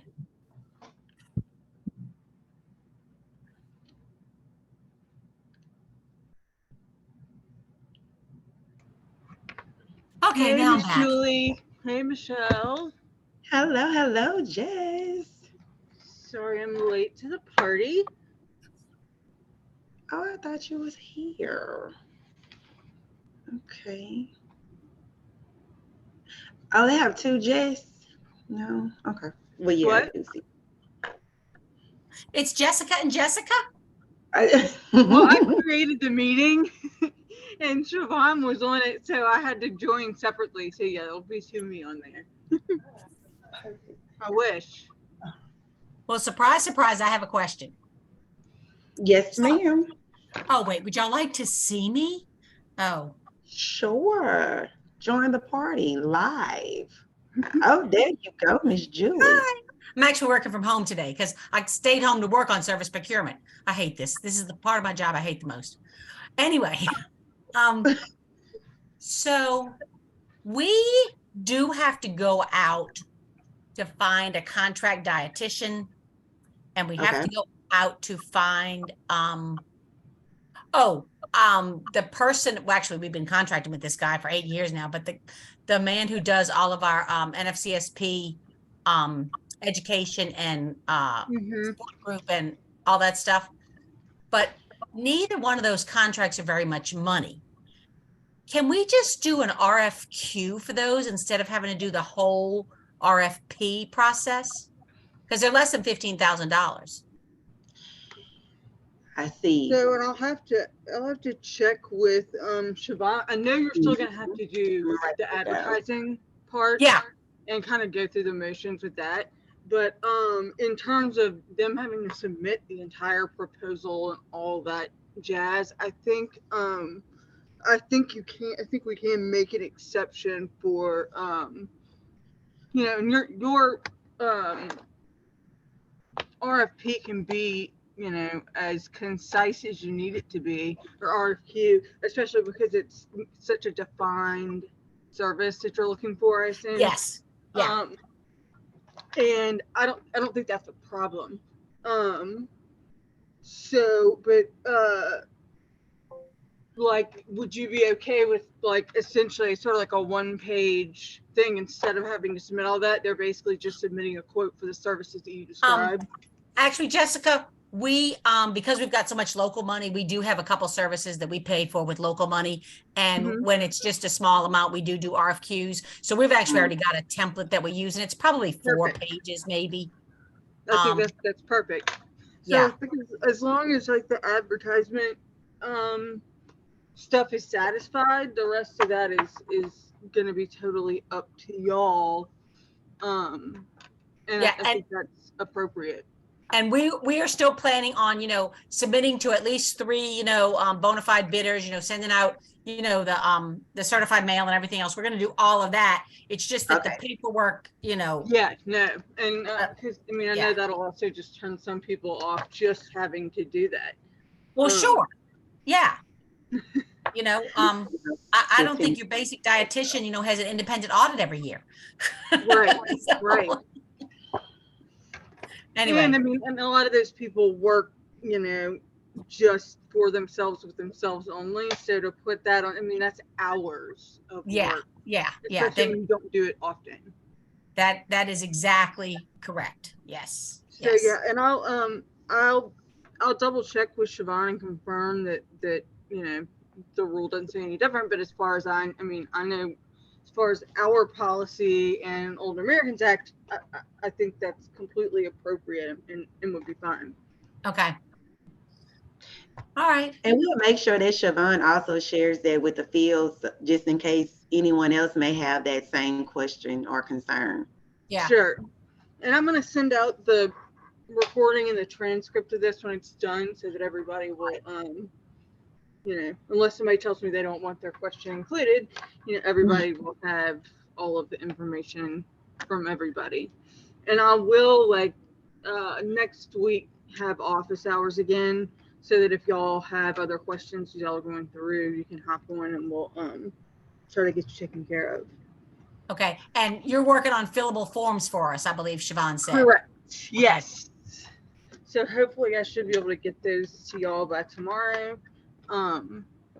And try to cut down the labor intensive part of this, because I know y'all hate this. And I hate it for y'all.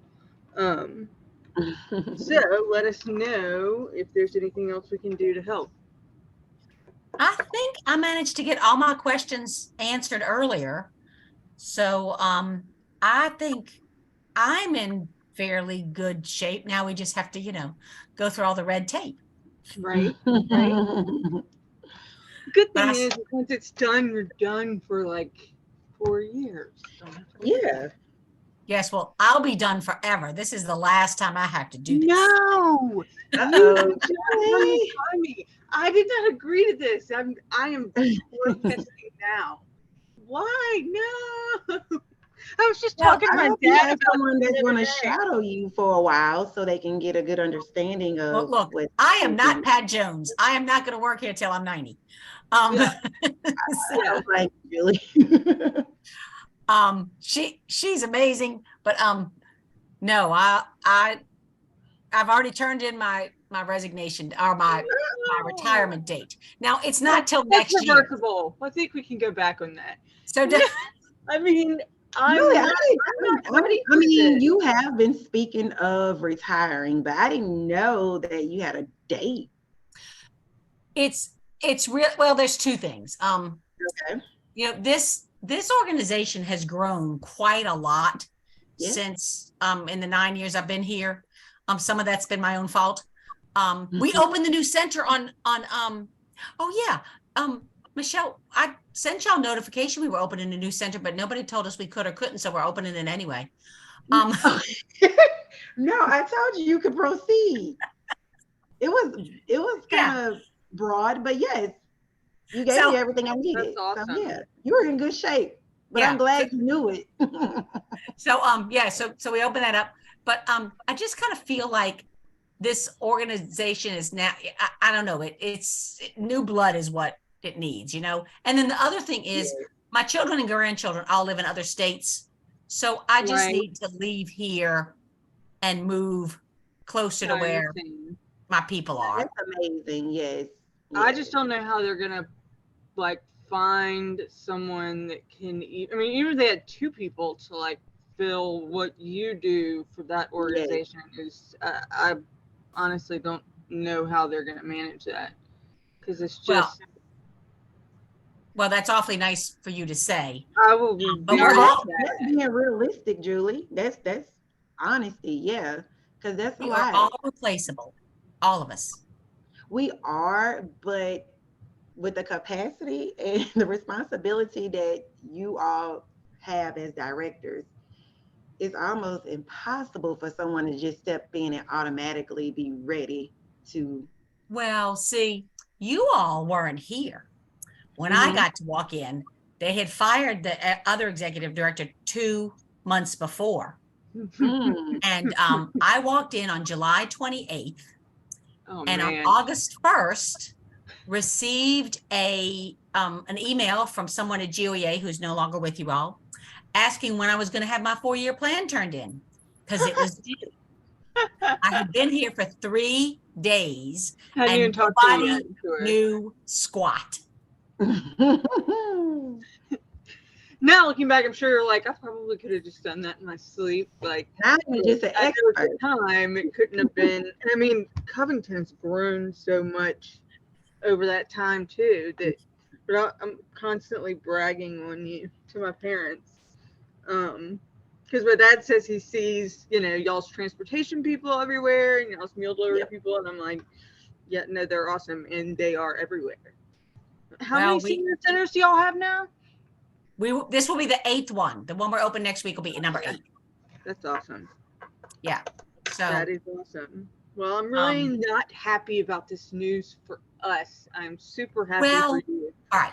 But I told my board that I wanted to have 6 months to sit with the new Okay. person. And the Great. board is agreed to that. Generous. Yes, I think, 3 months of them shadowing me and another 3 months of me kind of shadowing them. And we ought to be fine. We shouldn't skip a beat. God, So that is so appreciated from our side. Yes. Much needed. Because we Yeah. have the opposite going on in some agencies right now, and it is I can't tell you how frustrating.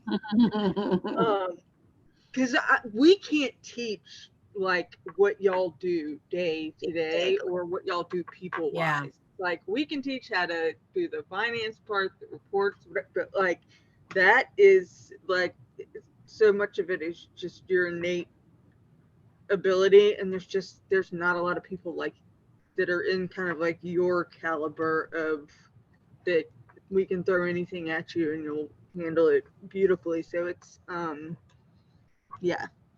But we're losing. You're like our 5th director that's retiring this year. But yeah, Pat Jones. I'm really every year was like, I cannot believe she hasn't retired yet. She looks unreal for her age. I mean, Oh, wait, I saw an email from her this morning, but I thought that she had announced her retirement date. I actually thought she was already gone. I thought she was too. Is she not? I got an email this morning from her. Well, I have a feeling it's going to be one of those. She retires, but she still goes back. And I know that she, still likes the like politicking part of it. That'd be the part that, but I thought she retired around the time that Marvis retired from Vernon. Maybe I'm wrong, but like I said, y'all are dropping like flies on us. Like all of our people that. Oh, all right. Charlene's telling us. Been here a long time. No, Charlene's telling us that Pat did retire in February, but whoever the new person is, I haven't met that individual. They're just using Pat's old email.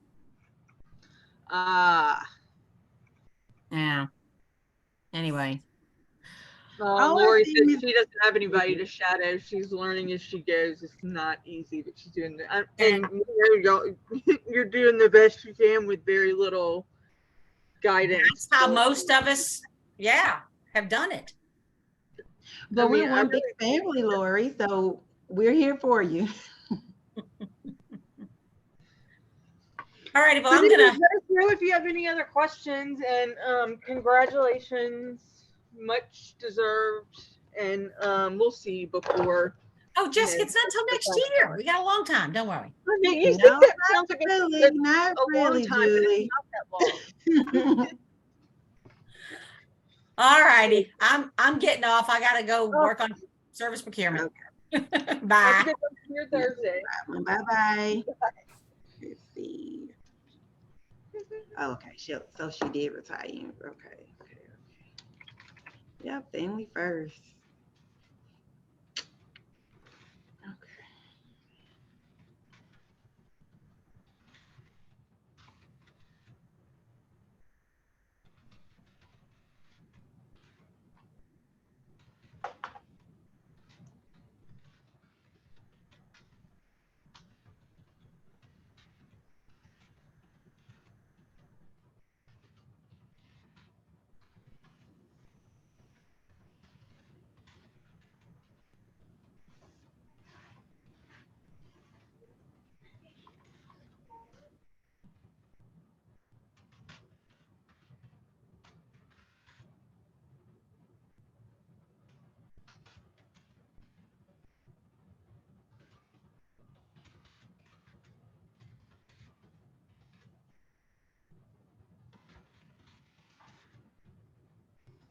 Okay, I'm gonna take a break.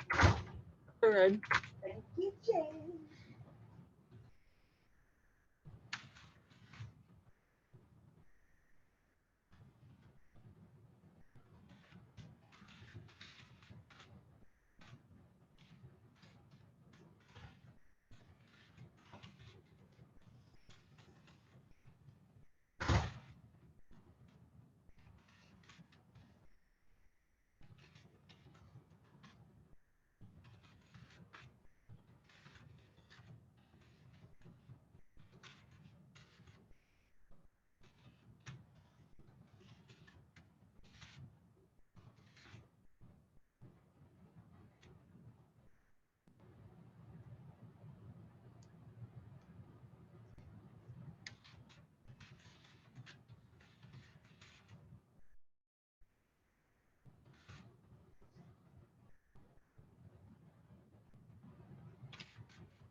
Hey, Tori and Jeff. I haven't actually looked at who is here. I'm sorry, y'all. And Charlene. Y'all don't have to unmute or anything. I'm just saying hey.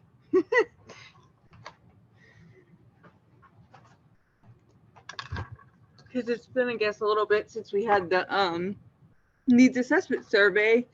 So if anybody, and you don't have to limit your questions or anything to service procurement. If y'all are dealing with anything still with your area plan, let me know, and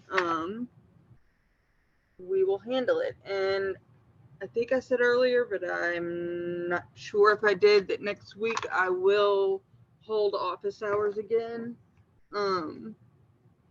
It will probably be from, I don't know, 12 to 3 every day or something like that.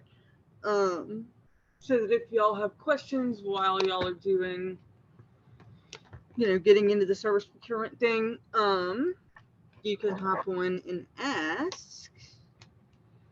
I am hoping that, during the 3 weeks after you do the first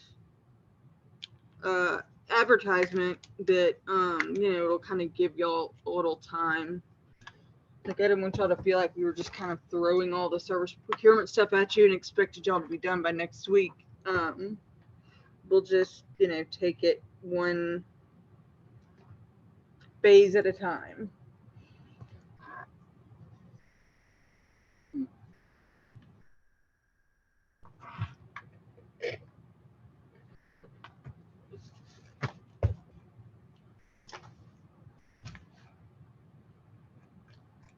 I'm gonna put you on mute for 1 second, but I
love that y'all are all here, but also know that y'all are welcome to come and go, kind of as you see fit.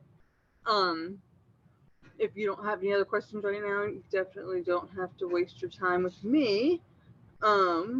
We just kind of wanted to keep it open since we didn't give y'all a lot of notice before she created the meeting. So, and also I'm going to be sending out the transcription and the recording from it so that, if you were worried about missing any part of it, weren't here for the beginning or weren't here for the end, you can always run through it after the fact.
Thanks, Charlene.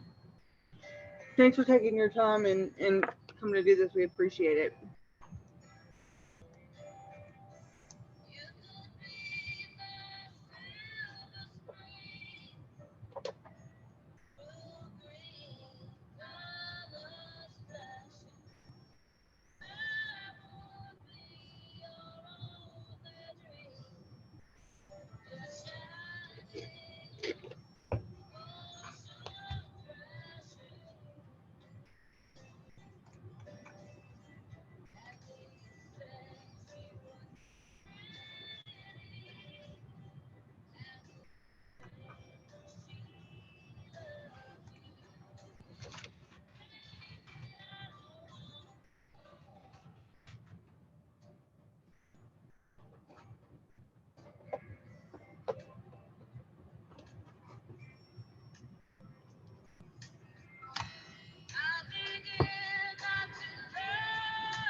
Hey Jeff, I'm back. Okay, I good made deal. it. We had good stuff going on. Okay, you saw the chat box. So, wait, who we have here? Jane and Tori and Jeff. Okay, so this is what we have. Everyone, hello again. If you were on earlier, I'm back, and if you weren't, good to see you today. We will do a new pilot structure for our legal services portion, and I had to meet with Jane to discuss that. So it was Jane, myself, Shirley, and Michelle Guillory, so that we can all go through the pieces. We were missing accounting and finance, but y'all know I'll double duty and represent accounting and finance whenever I need to. You still will not do any bidding for legal services. You won't have to incorporate that into your service procurement process. And I know it says on the very front page something about legal. Let me make sure it says appropriately what it's supposed to. legal services do not need to be advertised. So not necessarily a need and you just do it because you want to. Do not at all advertise anything for legal services. You won't need to do that. Jane is still on board and she's going to take care of legal, continue to take care of legal for us. So is anyone still on now that was on earlier? Is everyone on? Need me to start from the beginning with service procurement? Lori, I don't know if she's still on there, but she said she didn't get the email, but I told her that you were going to do this tomorrow as well, and that you will email them a time that you're gonna, start now. I will say a lot of them work a hybrid schedule on Fridays, Okay. so you might want to start earlier, like maybe 9. Oh yeah, I know they're gonna make me come to work early tomorrow. Yeah, yes, ma'am. Siobhan. Yeah. We saw Michelle with that. How you doing today, sweetie? Oh no, I missed it. No. Hold on 1 second, guys.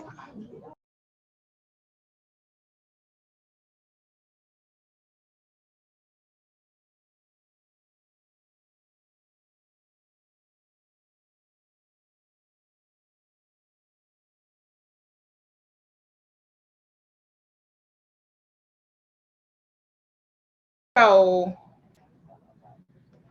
I have a new message. I can't get this to go away. I'm assuming that's what time you get off. I'm tearing it up. I'm tearing it up. Oh my goodness. Oh, so Lori left. No, I done broke the chat box. Why I always breaking stuff? Okay, here we go. Okay.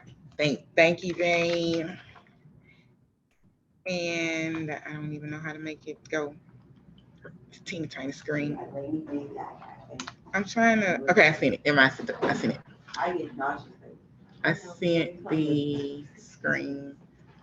I just need it to go away.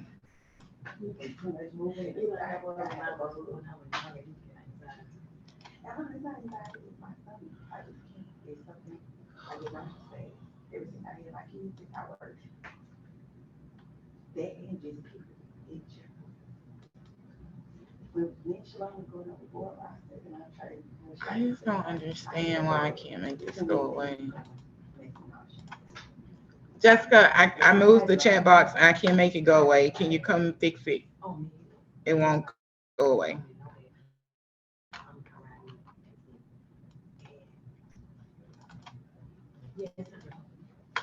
I broke it. I don't know why it's just hanging out there. Yeah, they didn't have a little top on it or nothing.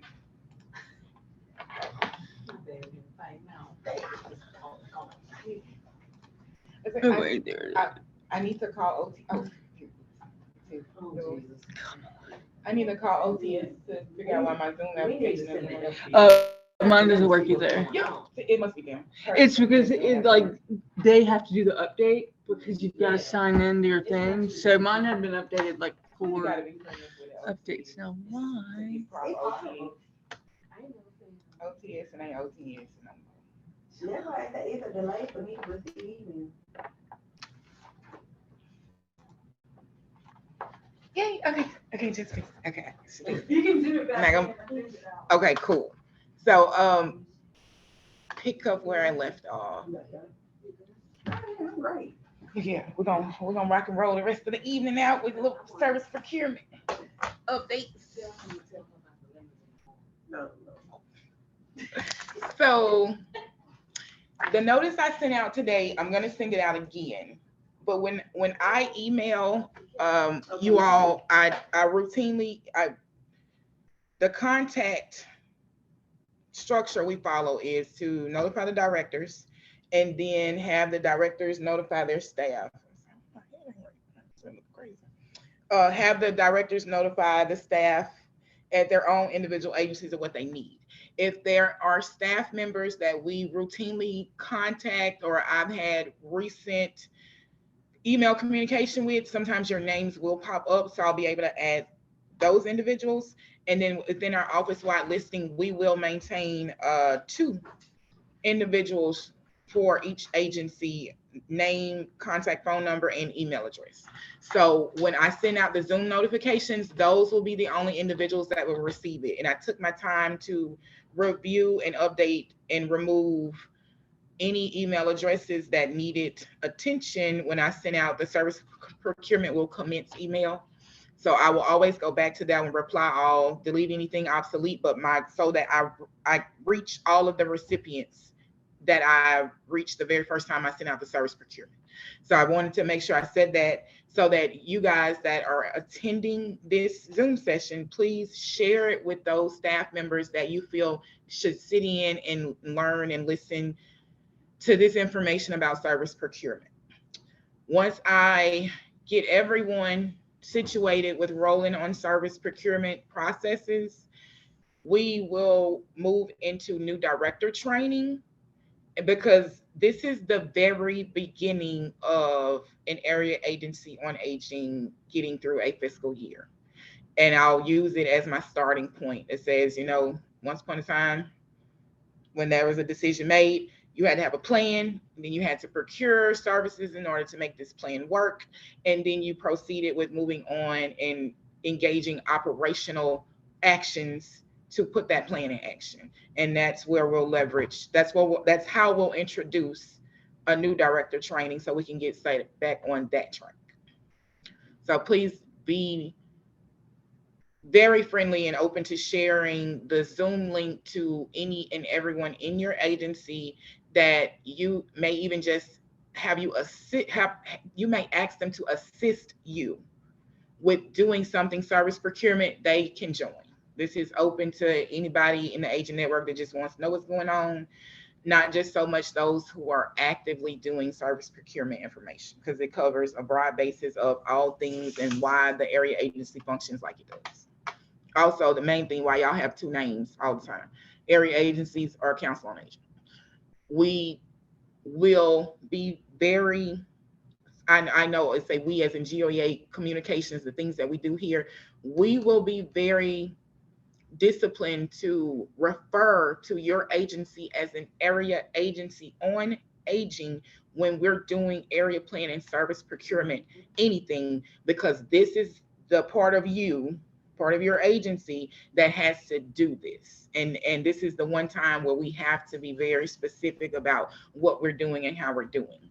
Because when you do your solicitation or proposal and things like that, for direct delivery of services, you're going to be saying, as an area agency, I want to do this myself, and it just makes more sense. So it'll also help you understand the ins and outs of an area agency, a council on aging in the state of Louisiana, because every state is essentially different. They follow this procedure where they got to procure and do area plans, but the structures are not all the same. And I left off at going through checklists. Okay. I left off going through, yes, perfect. A checklist that you will do to do the submit your service procurement package to GOEA. I'm sorry, I'm losing my words, y'all. It's just long, because I also want to say that I'm using Jessica's Zoom account so I can have enough for everyone to join, and how many ever people need to join, it can stay open for a long time, all day long, 8-10 hours if it needs to. So when you see something in the chat, it's me or Jessica, because I just sent a message and it shows Jessica's face, but it was really me. But we all are available, so I just want to make that clear, y'all. It's a lot going on today. A lot of good stuff though. A lot of good stuff. We have, where is that? Time sheets and invoices. Oh, that ain't supposed to be up there. I don't need that. Service procurement. Screen share.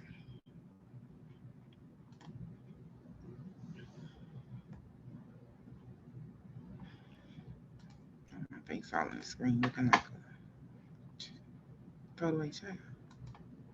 That's not it. That's why I won't go. Oh, I know better. Oh, I know better. You're gonna die.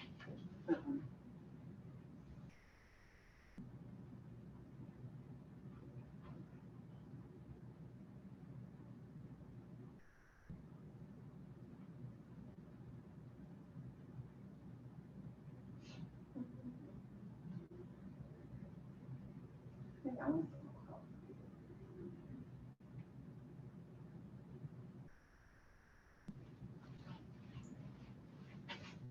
think Julie had a question that we don't need to you about too. Okay, just need a little power. Let me open up this tracker. No, the plan. And then I can screen share. I love this. I do this all day long.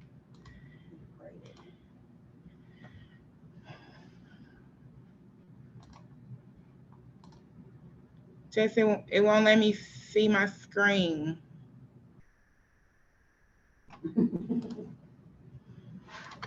Or my other screen. You want what? Yeah, so I was just doing the screen share so it could do the service procurement, but it's only showing me my window. Yeah, let's do that.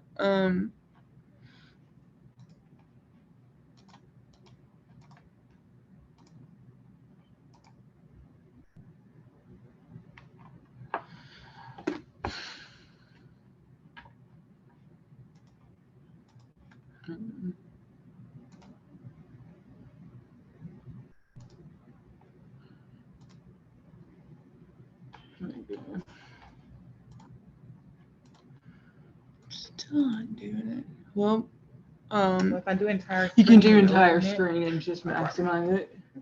that'll work. We'll go there. We'll make it work. So I'm gonna go here and do entire screen.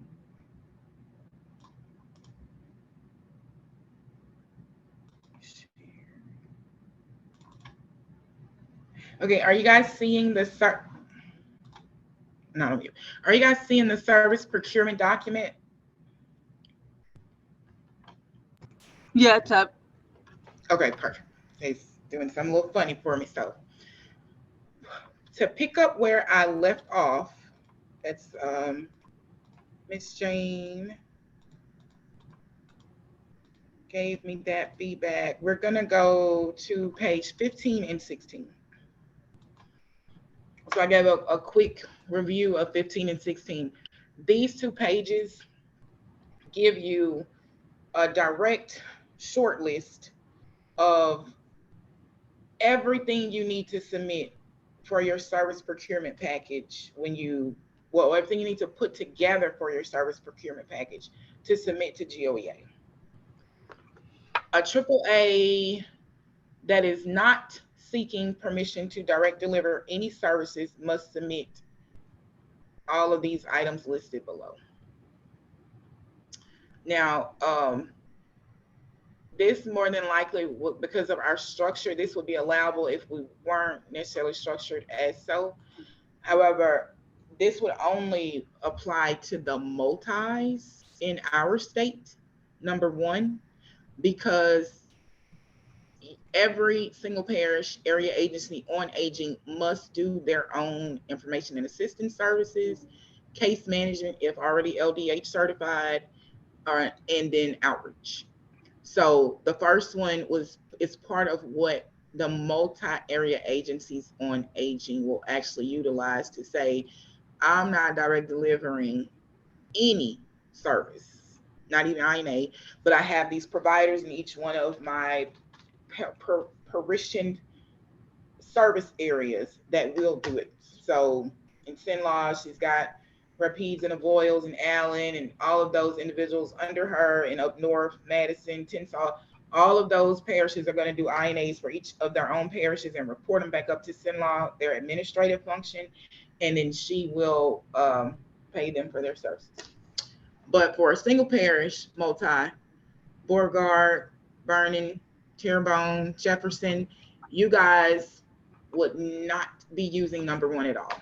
So when you do print it out, you can just highlight all this or put a big X through it. Single parishes are not using it. Single parishes of Louisiana are not poised to use number one. Number two, AAA/multi seeking to directly deliver only INA, case management, and or outreach. For Louisiana, multis, I don't think I have any on this call, but I'm just gonna be consistent. Multis would not be submitting anything to us for number 2, just because of our structure. There are one of the areas I use to assist me with updating the area plan guide it's called PSA 12, and it's California. It's a California entity for California. I use a lot of Florida stuff too, but California is one that uses like a 2-year area plan cycle or every year. So their stuff is always readily available, vetted, approved, and nice and pretty to copy. So they are a single, they're a multi-area agency on aging. They would do number 2 because of how they're structured. So even when I was doing this guide, I would just remove multis if it did not matter, but I need to do a little more vetting of administration so I can move it without consequence and say that it's gonna not ever be a thing the multis could do. But as of right now, if you are a single parish area agency on aging, number 2 is something you must do. You have to do it. You have to do your own INA services. If already LDH licensed, case management services, if that's a service you're going to provide, and outreach. So when you're completing this piece for your AAA, your single parish AAA, you're going to provide each one of these items. Cover letter, I do encourage you to refer back to your previous cycle's plan. You don't have any specific format that you need to stick with as far as what GOEA is looking for, expecting, or requiring. So anything that you've submitted in the past should be appropriate. If we do feel it could be cleaned up a little, something's going on, and we receive it, we will suggest that, hey, we need you to make these adjustments and then send it back to me. We'll do our best to work with you. We're not going to cause you any inconvenience. I'm going to say that. We don't want to cause you any inconvenience, but we will look at it close enough to say you would do better making these adjustments. If you want to send it to your program monitor before you put it together, you can send it to them and say, this is what I want to say.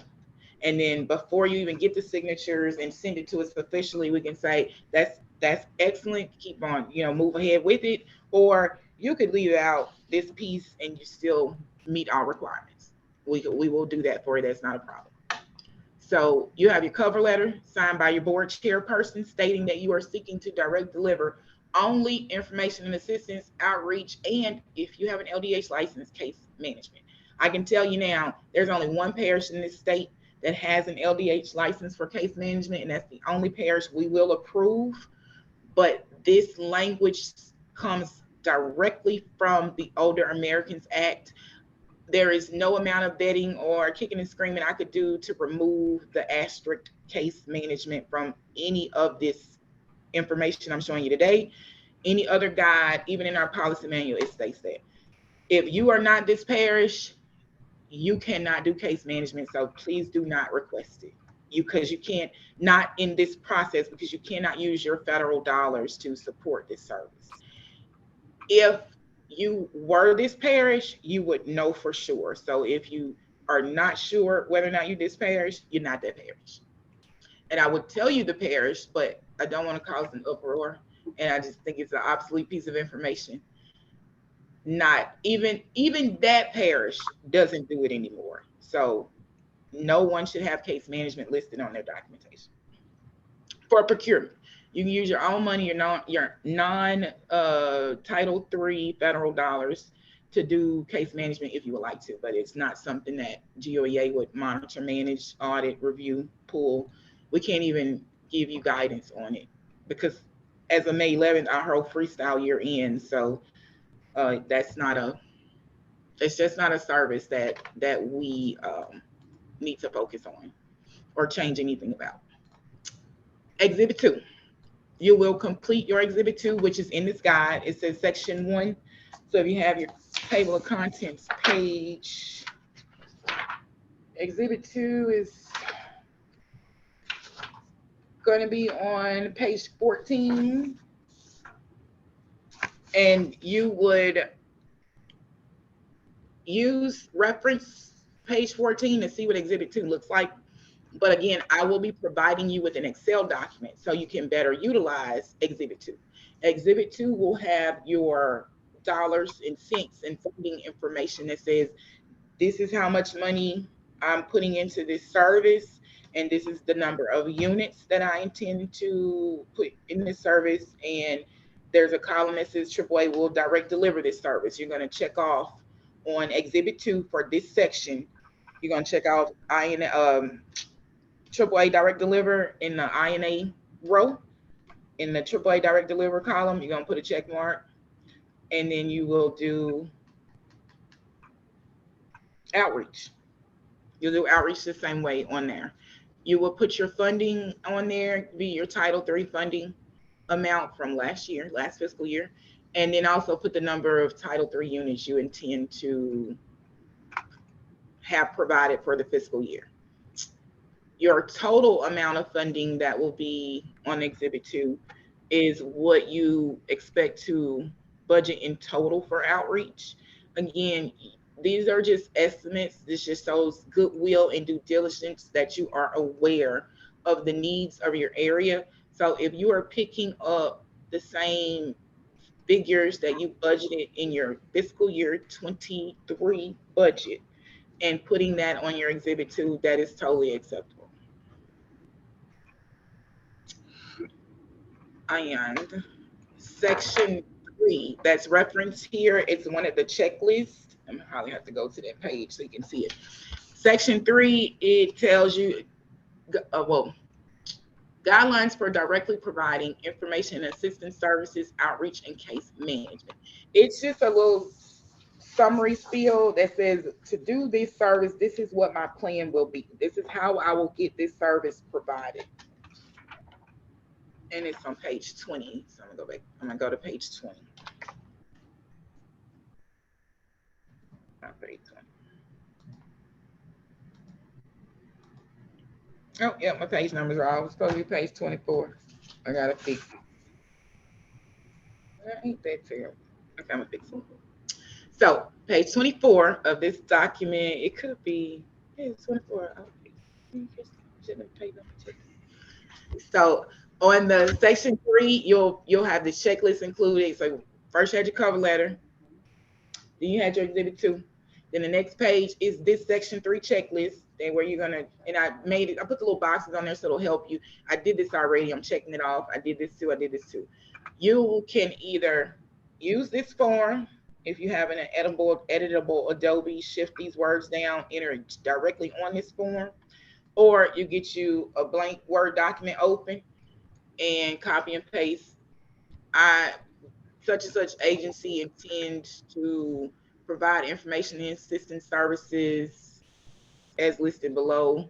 And then you give all of this information that it asks for, which is how you provide them in your PSA and include an estimate number of INA units. You put it on your Exhibit 2 if you're using your estimated number to provide annually, or even though the 4-year, however you put your Exhibit 2 together to present us with the information related to what Section 3 is asking, you can say refer to Exhibit 2 included. That would be appropriate also. Same thing for number 2 when you describe how outreach is going to be provided in your PSA.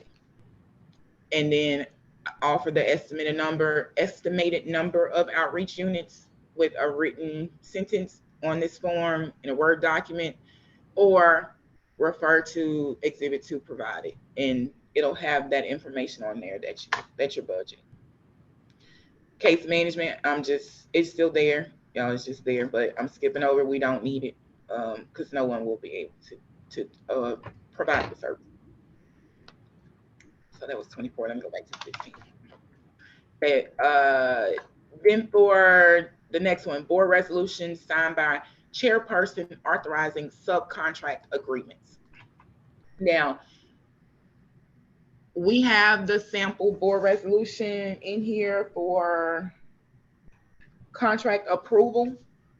And if that is what you guys are using for any subcontract agreements, then you provide that same a copy of that same approval that you're just going to copy and include it for every time you need to have it inserted in a section or a piece. If you do a different for resolution for subcontract agreements, because it says subcontract, to me, it's all contractual. Like, you got to provide this contract approval for me at least one time, because I have to have evidence of the one that's in this guide. But if your agency does something different and you want to provide that copy also, then you're welcome to provide the one that your agency has defined as one that you would prefer to use. And it will be for D, item D under number 2. A copy of your newspaper advertisement, which shows me the date. I should have put a copy in this newspaper. It shows me the date that the newspaper ad actually ran in the paper. So let's say you got the first day the ad ran and you lost the paper, could not find it. And the second day the ad ran, you have that one. The third day the ad ran, you have that one. No matter which one of those second and third times you send me, I'll see that the ad was running in the paper, because you'll also provide to me the receipt or invoice from the print paper advertiser that you use, that'll show when you paid them, what day the ad was going to run, and it'll cover everything. So you must provide a physical copy of your newspaper advertisement as it showed up in the newspaper. Just the invoice, and I probably should have made that clear on here, send a copy of the invoice that you set up for the newspaper, run the ad for you. But when it runs, if it's going to run tomorrow on March 31st, March 30th, what's the date? March 31st, you need to make sure you get a copy of the paper where it's running and make a photocopy of it. And actually have that to include as item E is instructing.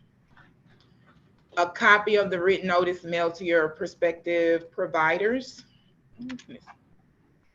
That's the certified mail notice. And you'll have the page that I showed you in the examples. Of course, my things are off. The receipt tags.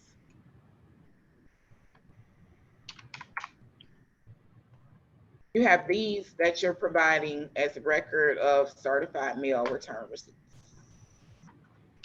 I was like, how is that one right? But my other page is off. I don't know. I mustn't count right. So you'll have a copy of that. Now your SFP packet that you actually physically mailed to them, I do believe keep that on file at your agency, because those documents became a lot for you to try to pick up an email or mail to us and get to us. So evidence that you have this certified mail receipt and it's mailed, because it's going to have seals and stamps, and it's going to show, it's enough in itself that says something was mailed and you paid for it to be mailed, certified mail. That is enough evidence. Okay. The rest of it, the entire packet, the thing you have available for those potential providers to come pick up and fill out and resubmit to you, you will hold on to that at your agency for us to review during an on-site assessment. Okay.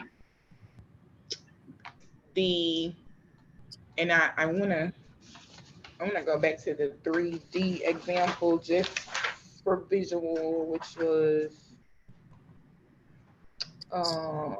36, page 36. So this one, you mailed them this solicitation for a proposal and said, this is what I need from you. I need you to do these services for me. It has a copy of the letter you sent to them. And I need you to do this. This whole packet here that you sent to them to fill out, say, send me back something in writing that covers all this information here. That's the part that you're going to keep at your own agency on site and not send it to them. So you could, it just became super bulky for y'all to have to give us those things. And then sometimes when you try to scan and email a lot of documents like that, it jams up your scanner and some of the pages are skipped and you have to send 5 files, and it just turned into a lot. So that was a decision that we made, and we're going to stick with that. Okay. And then any MOUs that you've made or any other interagency agreements. So let's say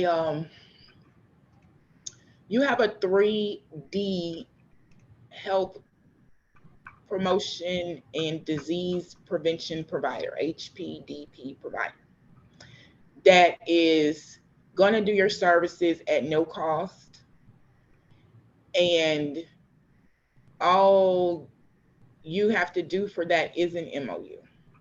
Okay. You doing an MOU because you're saying you do understand I have an obligation to provide these services, and your agency has agreed to provide the services at this level. Because when there's no money exchanging hands, there's essentially no obligation of delivery, but an MOU solidifies the relationship. So you have like I will have one with the Department of Health, because they provide all our vaccinations for free. Okay, so then you would send that along with your INA, along with this section number 2 documentation that you're sending. That's what you would send. Okay. Yeah, so that is, and it's just so that we have on record anything that you have situated and in place, which also justifies any elimination of a service when you advertised, or supports your request to direct deliver a service. So those are not us necessarily being nosy, but it's you saying I'm well-rounded and my agency is prepared to do everything that's needed. Okay. So now number 2, and so we went over this in depth with all of these items that are required for number 2. Number 2, again, is what our multi-area agencies on aging would not be doing, but our single parish agencies on aging must do. You must do it in order to secure, in order to meet the requirements as set in policy. They want this information just like that. Okay. But we also know our single parish agencies on aging are not just only doing INA, information and assistance, and outreach as their only directly delivered services. Then you do number 3. So I don't know one agency that does, I can't call one specifically, but let's just say I've got XYZ area agency on aging, and all they want to do is INA, and they're beating out for everything else in full service providers. Then they would do number 2 and only number 2, and then provide us with all the other evidence that they have secured contracts for every other service required through full service providers. That is not a form of customer care AAAs. If it's not coming to mind and we have one like that, then it does a better specific example. But that's number 2. Everything out number 2 you still need to know. Number 3 is what actually number 3 and number 4. Direct delivery services. 3 and 4 on this page are routinely what most area agencies will follow. The only difference is you solicited for proposals and you didn't receive any. That's going to be number 3. You solicited for proposals and you didn't want to engage with any of the bidders that were responsive. Okay. So you received them or you didn't. That's the difference between 3 and 4. We're going to start with 3. You solicited proposals for all of the services that you needed done other than INA and outreach, and you didn't get any proposals back, except by the area agency, which is yourself. Yourself said, I can do these. That's your narrative proposal. Okay. Your section 2. So I'm going to scroll back up. When you did section 2, that's something that you have to do regardless, because you're an area agency that you must do your INA. So in number 3, Similar to section 2, you have a cover letter signed as I'm seeking to directly deliver particular services. These are services that are not INA and outreach. This is every service except INA and outreach. And then you have a copy of your exhibit 2. C on number 3 is section 2, which is the INA and outreach only direct deliver requests. So it's in section 2, everything that's required in section 2 narrative proposal, because that's essentially what it is. I'm gonna go to the section 2 checklist. The AAA seeking permission to directly deliver services may prepare only one narrative proposal. However, the proposal should be all inclusive. So where applicable, note and provide different information for Title 3B, C1, C2, D, and E. So it's a structured combination of number 2 and number 3 requirements. Okay. So when you do, and I'm gonna go to the narrative proposal so you can see narrative proposal. Section 2 is page 17. No, it's page 18. No, it's not. It's nothing. It's page 21. I get so off. I thought I did this right. Go back. We almost finished. 21. Yeah. Okay. So this narrative proposal, section 2, this is your section 2. Section 2, I just realized it might be confused. That might be confused. I need to fix it. Number 2 on page 15 is not section 2.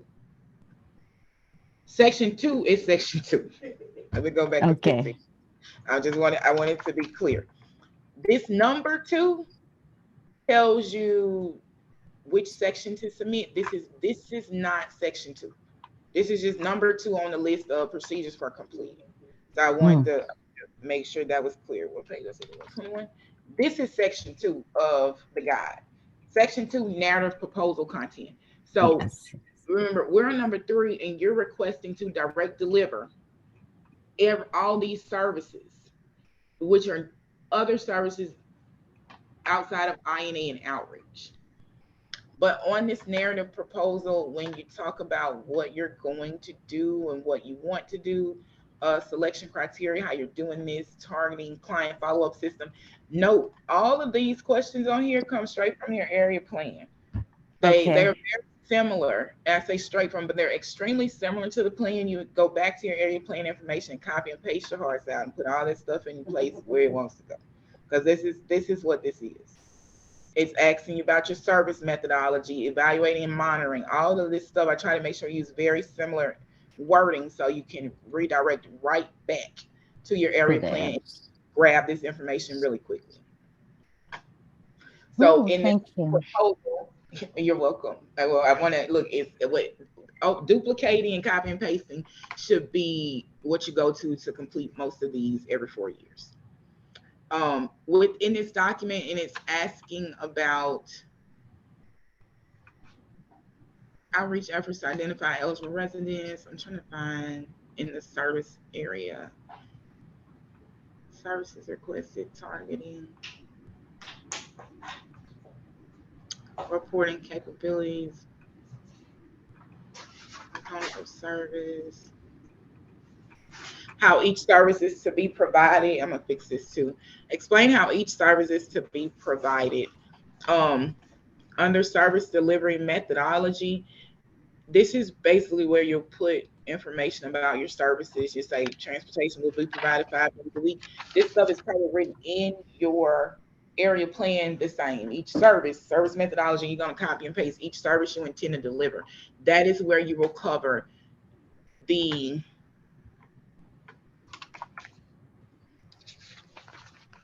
you'll cover what this statement says. AAA seeking permission to direct deliver may prepare only one narrative proposal, which means you're going to include every service on proposal. You don't have to write one just for transportation and go back and do the same thing, because all you're doing is duplicating everything, and just that one 12B is gonna have transportation, and then the other homemaker, and then another one respite, and you don't have to do that. You're just gonna list them all right there under that one section. Okay. And that's for every Title III program that you have. So that you're requesting direct delivery of, for which you didn't receive any SFPs, no proposals. A letter indicating the reason you're requesting permission to direct deliver is because no SFPs were received. My area agency to direct deliver all of the services listed below because no SFPs were received. Put a colon, list of services, thank you, best regards, or something like that, and sign and include it with your paperwork. Okay.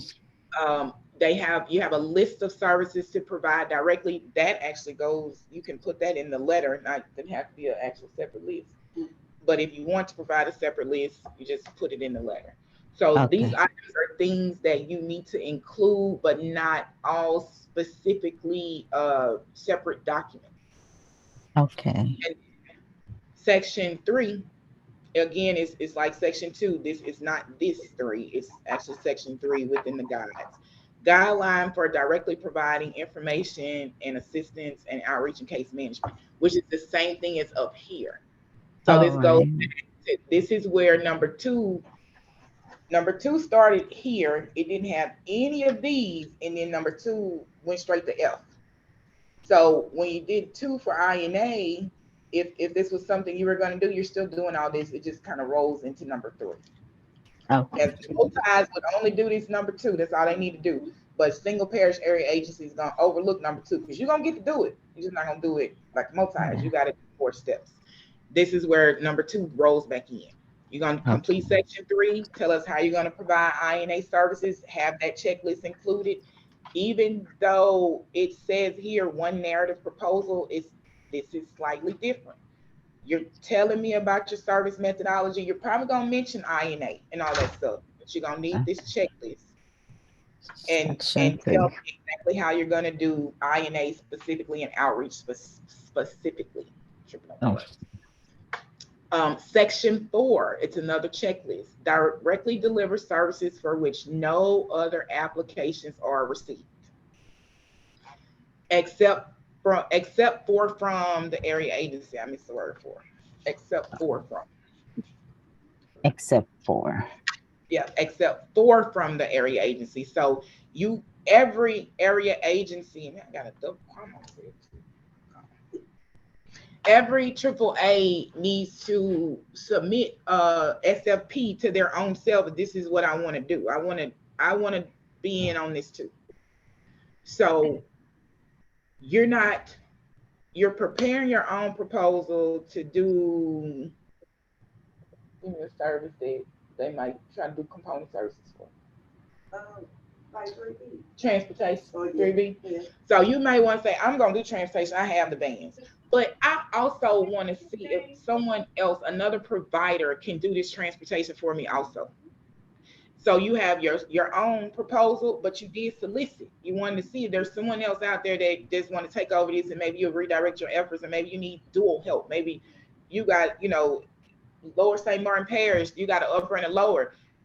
They don't even drive from one end of the parish to the other. You just don't go. It's too long. It's a long day. They have a state employee on the lower half in Lower St. Martin, because the main office, which is in Upper St. Martin, is so far away from this corner they need to get to. No one would take the job and stay, because more than likely they lived in Upper St. Martin Parish, not in Lower. So they were not even willing to drive to this location to work there. They had to put a building there for a person in Lower St. Martin or a neighboring parish that lived closer to accept this job and work this job, because they needed to have a person.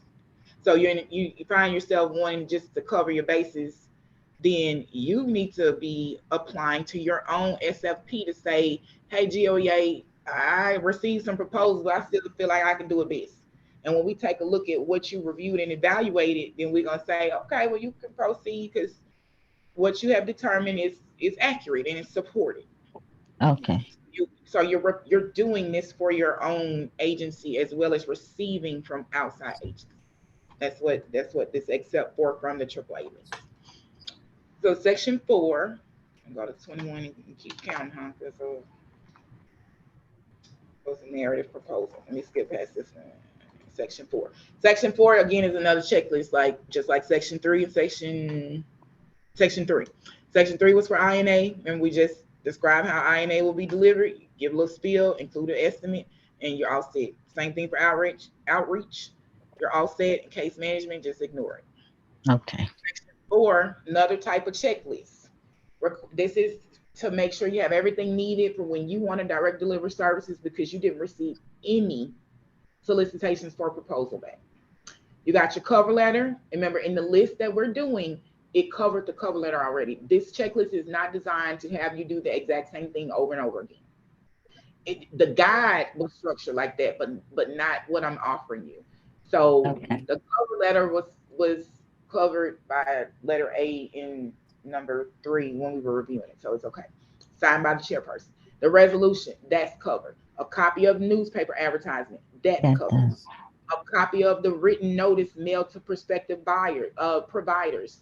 That is remember the certified The mail green stuff. Yeah. Yes, that's what that copy is. You keep the whole packet that you send them, but you send me evidence that you actually mailed it to them. And then number 5, the enclosures, exhibit 2. Remember that was on the previous list. The narrative proposal from section 2, the document we went over. Section 2, everybody does this proposal. Yeah. Do it for yourself. Your providers that are replying to your solicitations, they'll be sending you those same items because that's what's in your bid packet that they're going to pick up. Request to direct deliver INA, section 3, the one previous to that, and everything you put together. And then the complete, typo. Page 25. A complete list of the providers that you mailed everything to. So whereas you're sending me those green tags, your other supporting documentation is this page right here. And you can photocopy and make as many copies as you need to cover everybody if you need to. So you send to 3 bidders for homemaker, personal care, transportation, respite, material aid, any service that you feel like you needed a provider to do, and you're gonna pay that fee for that. That's where you list them: the name, address of the provider, the services you solicited from that provider, and then yes or no, did they submit and did you accept? So that covers your list of providers and also supports the fact that we don't want you having to mail a whole bunch of documentation to us. Just those green slips will work just fine. And then a copy of the proposed subcontracts and MOUs. Same thing like with DHH and things like that. I have all these MOUs because again, that's going to support any service that you did not request an SFP for, or you're not even requesting to direct deliver because someone else is doing it for you. Wow. Hopefully at no cost. So I'm beginning to understand this process, Ms. Chapon. I'm so glad. I'm so glad. I know it's a beast to deal with, but one of the best things that's helping you understand it is that you've been doing it and you have a long list of this don't even make sense items. So now it makes a little more sense because sometimes we do these one little pieces and like this whole procedure, we won't do this again for 4 years. That's true. But everything it did set the precedents and met all of the requirements of federal, state, local regulations and things, and then it just set the tone to get everything set up right, and then you just move into operation. So it is a weird thing, but I do have one specific question though, and my director wanted me to ask you. We had issues this year, well, really after COVID, with our provider not being able to service everybody that we have submitted to them for homemaker and personal care because they're having problems getting people, staffing issues.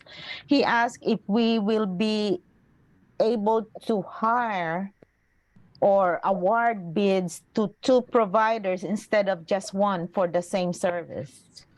Yes. Okay. Yes, we will. Because even prior to COVID, we've talked about this. We actually had one agency that they didn't hire two providers for one service, but what they did was they broke a service up, which is like personal care and respite. That's essentially the same, except when you're dealing with the 3E program, the names are not the same, and the obligations are not exactly the same. So for respite, you're performing personal care tasks, but you have to physically touch the person. For Okay. 3E personal care, you are not having to physically touch the person. They are actually mobile and they're ambulatory per se. They don't need the same help as a National Family Caregiver service recipient. So this one company does both services, but they could not do it effectively. So the one company was only given the part of the service that they do well, which Okay. say is respite. They do respite really well. So now they don't have to worry about doing our 3B personal care clients that are more ambulatory than our respite clients. They only gonna get respite. And then another provider was asked to do regular personal care. Okay. Now the provider just fell apart. They were not happy about that. But we're not happy with how you overshot your own efficiencies, and you failed the Council on Aging, which essentially you failed the clients and you weren't able to achieve what we needed in Yes. both areas. You only were able to achieve it in one area. So let me contract with you to be the expert in this area, and let me go find a new expert for the other area because you don't do so well over there. And that's the area agency's job essentially. And just management wise, even before COVID, we were having weekly discussions. This has got to change. They need more relief on how to secure the services. So Yes. yes, you will. So having said that, does it mean I need to provide providers, the prospective providers, separate specs? Like I will not put it all under one proposal. One advertisement or one. Yeah, you could have your proposals prepared in separately. So you want to do a personal care proposal and a respite proposal. Okay. You want to have it listed yes. Because the advertisement will be the same. That's true. You'll list all component services that you need and request that people submit their proposals to you for these services. I mean, when you evaluate the ones that they've mailed to you just by seeing that written advertisement, you're going to offer them the piece you would like them to perform based on what you responded to. But when you mail your certified mail request, your cover letter is going to say, hey, Better at Respite Company, I would really love you to send your proposal for respite. And it's in your letter to them, and you offer them that proposal, the written proposal for them to complete for respite. And then you send to the company that's better at just basic personal care. Hey, company that's best at personal care, I would love for you to submit me a proposal for providing personal care for my agency. And I said rest, but I meant personal. And then you are anticipating them responding back to you for just personal. And each one may not realize that you're defining what you want from them. They may respond to both personal and respite, and you're gonna say, look, you can do respite. I'm offering you respite when you're sending them the offer. Okay. So that would be two separate proposals prepared with only specifications for respite and then personal care. You know how you split them up. Okay. But in the spirit of being all inclusive and saving you all as much time as possible, not because we're running way behind in other timelines, but just in general from year to year having to pick this stuff up and do it. If you only do a proposal that lists all available services, when you mail that one proposal to those two separate contractors to get the services done, you're going to highlight the one that you're wanting them to respond to. And in the entry letter, the cover letter that you're sending them, you're stating specifically, I just want you to send me a SFP for this particular service piece. I That's gotcha. also appropriate. So that Yes, it can, that makes sense. Okay. and that's for help with those, those particular provider situations, because we have those that provide, personal care and respite, and they do excel in one and not in the other sometimes. Sometimes they're level, but then also you need them to take on more of one service, so you can just use a smaller company for another service. All right. Second example there is, I'm gonna use the same thing. I'm gonna use two examples on this one. So for respite, and this is exactly what your question was. They say they're going to do 800 units a fiscal year for you, and then they barely get through. So you're still going to send, hey, company that's pretty okay at providing respite, please submit a proposal for respite services. Then you're also going to seek another potential provider and say, hey, please send an SFP for providing respite services. And when you get all of your proposals back, you're going to look at what they say they can do. You're going to consider where they were not able to perform in these past years from your own knowledge. Like they said they're going to do 800, they're going to get 3 done. They're going to send your proposal and say, I can do 800 for you. You know, they're only going to do 3. So you're going to offer them an award that says, we want to award you a contract where you can do 300 units for us. Because the other 5 that you needed, this other company said they could do 1,000 for you. You're going to tell other company, thank you so much for responding. We would like to award you 500, a contract that has you do 500 units for. So that way you have the 8 you needed covered. You got 2 providers for that exact service. How about the cost? Each provider may submit different costs, unit costs. They may, so you'll need to determine when you're reviewing and evaluating that proposal, what that unit costs. Is it affordable for you? Is it spot on? It might be different. It one of them may say I do it at 33, and the other one say I got to do it at 35. That's right. So that's what you will evaluate and assess once they've responded to your request. And once that is submitted, once they submitted the cost and their proposal, I can go back and bargain with them. That I would, because it's actually just proposed. Mm-hmm. You would be able to offer them a contract, but essentially you would be able to bargain. Okay. Because it's just proposed. Like they're going to offer you this unit cost and say, I could do this, I could do these, because I'm gonna say yes, because they responded to your proposal and said, I could do 800 units for you at 35. The one who's kind of sort of good at it. But you don't want them to do the whole 800. You really only want them to commit to the 3. So you do need to go back and discuss with them, accepting the award for just the 3. Like I need you to accept the award for just 3, which would essentially may change the unit cost, because all of this is just proposed. So this is what they can offer, and they say, well, we can do $833, and you saying, well, I just need to do $333. Okay.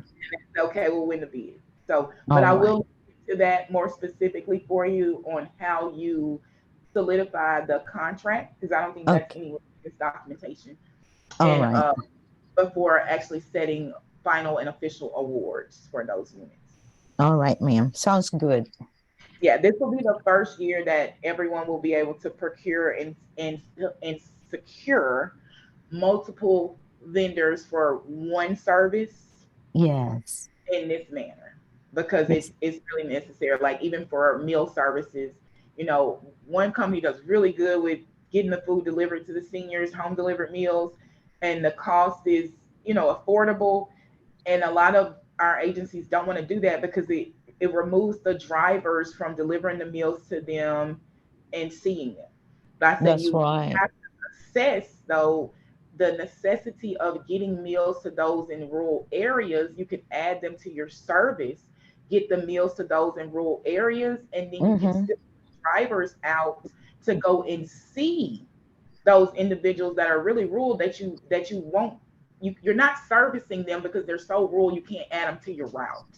But if you were mailing them something, once your drivers got done with their route and everyone else got their food on time, or while your drivers are out, some other staff member is also making at least a once a week trip to the rural areas and say, hey, how's your food delivery going? We're mailing you food, but we may not be able to see you but once a week, but we're definitely coming that once a week. That's right. That's right. That's There's a good still, point. yeah, it's still an angle that you could, you're welcome to try and see, can you service more individuals with using more efficient services from those that have perfected, or make that their whole baseline. And so I think of Mom's Meals don't ship it out to them. They're just going to wait for the postman to bring it to them. But their postal workers do the same thing we do. How about that? They tend to stop and chit chat with their residents, especially those that are frequently home when the mail comes. They're going to go and notice that Mr. Jones or Mrs. Jones is elderly, up in age, doesn't leave home much, but they wait on their mailman every day. So be it away from the door, or the mailman actually stops and walks up to the door, a mail person, then they still have that interaction. So having a meal mailed to their home is not essentially excluding them from seeing your driver's face or a person's face. Yes, actually, we're beefing up our visiting program as well, targeting those who are really isolated. Yes. So that's in our area plan as well. That is a great target, because mail doesn't come every day, but that meal's definitely coming Monday through Friday, and they're definitely going to see a person now that they're added to the list. So that's totally acceptable. Let me see here. The next section is section 5. This is the same thing as section 4 essentially, but it's for when you receive applications for your SFP solicitations, but you prefer to direct deliver all the services yourself because what you received is not sufficient according to your assessment.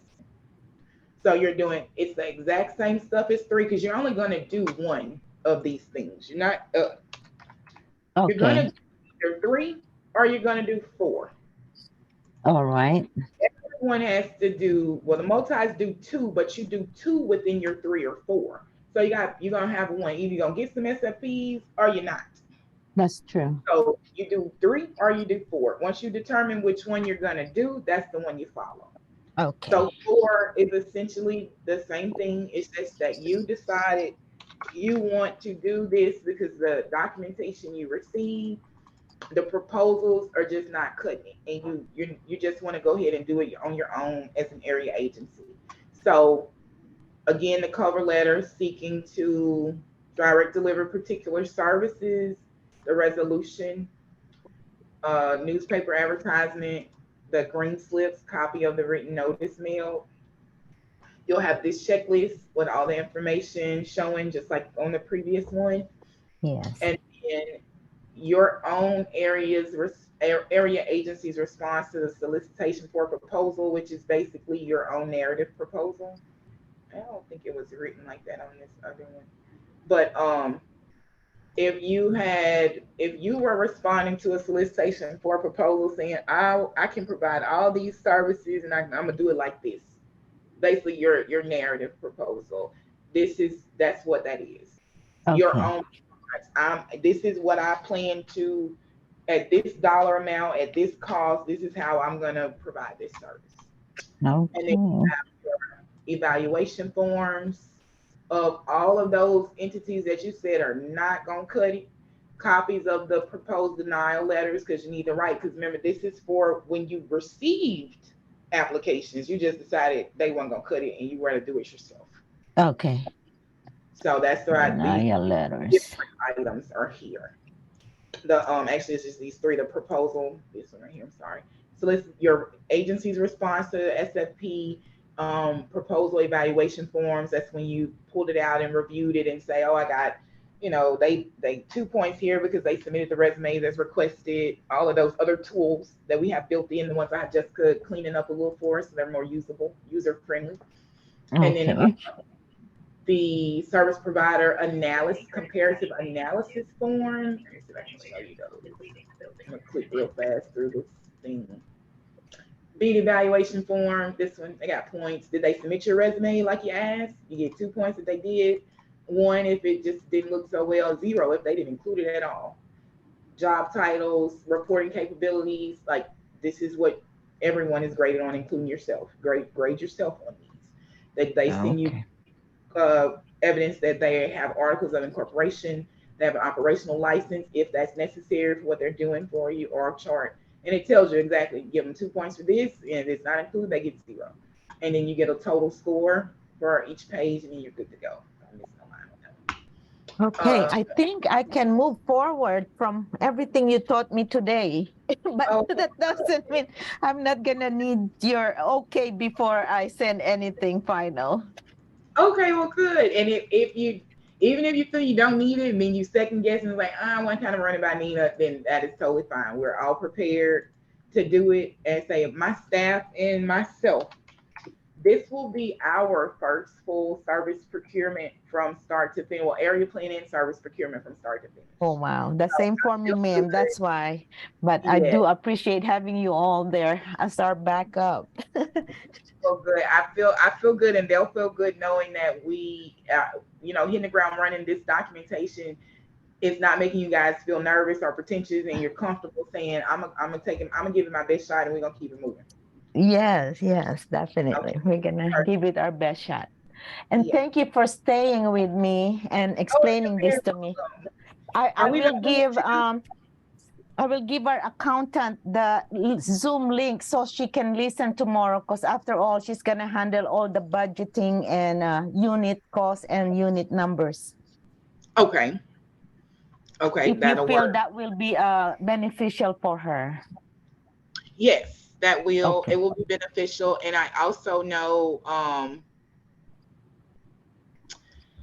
because she's also new to this, just like I am. When Marla, Darla, and Miss Diana left, we are all new to this process. Okay, well, look, Joan, I know what new feels like, so tell them anything we can help with, we will be there for you. Now, the schedule of fundings do not have a date yet. That's what you told, yeah. Yeah, Laura was not in today for verification on a date, but Shirley says that they're in the works. So use your last year's amounts to move forward. Should that be the last piece of something that you think you need for moving forward? Just use your last Title III funding amounts, and that should keep you in a safe zone without any worry. Okay. However, as far as advertisements, which is the first, when I send out the certified letters, there's no amounts quoted in any of those, right? There is one section that offers a dollar amount, and I'll show it. It's actually in the narrative proposal. I'm sorry, ma'am. Hold on, please. Okay. Hey, Jada. Hello? Hey, you still in the building? Yes, I'm still in a webinar with Miss Siobhan at the state. Okay, I'm gonna make sure no one knows not to close it, because I'll let her know I left. I'll let her know. But I'm able to lock the building and set the alarm. But tell her I'm still here. Okay, thank you. Okay. Bye-bye. Yes, ma'am. I'm sorry about that, Miss Siobhan. Oh, that's no problem. I'm glad they're checking on you. That's no problem. Yes. So this sample solicitation for proposal, the one that's titled 3B transportation. Okay. This is essentially what you'll mail out as your proposal to your providers. Okay. So if you do it service specific, then you'll have that dollar amount of expenditure for that service. Oh, okay. All this information, it only references Title 3B, the need for Title 3B transportation.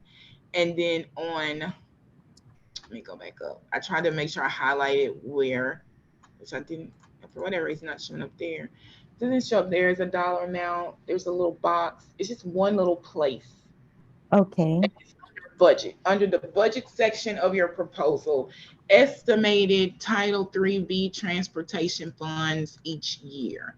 And then you can provide the dollar amount of From last year. Yeah, from last year. So that'd be your budget. So if you know you spent $926,000 just to provide transportation last year, and before you spent 826, and then the year before you spent 1 million, right dead on the head, then your best estimate would be an average of the two. So you'd say each year I need about $850,000 worth of transportation services provided. Okay. And that's the only reference or dollar amount that you include to them. All right, ma'am. There is in the letter, I think there's another letter, and I'm gonna pull that up for you also. There was another letter I found where they would say, hey, we have X amount of dollars and we need X amount of services provided. So that may be in the cover letter that you see in, and I'm just now that I need to include a copy of that for you all to just kind of use. So I will pull one of those out. Thank but you. This is service specific. You're very welcome. This is service specific. If you weren't doing service specific and you were just doing a base SFP, you would need to list under your statement of need, general specifications, all these services need to be delivered wherever there was something specific just about transportation, like especially statement of need, to provide the following services to elderly persons 60 plus or older with greatest economic need in this parish on these days, blah, blah, blah. And then in this section where it just talks about transportation and stuff, it actually lists all the services you're wanting them to provide that you're actually seeking to be bid upon. And this would also be the section where you highlight for, company that's best at respite but sucks at personal care, and companies that's best at personal care that sucks at respite. When you mail them their stuff, you're going to highlight respite just for the ones who's best at respite, and then highlight personal care just for cover letters going to say, hey, please do this for respite only.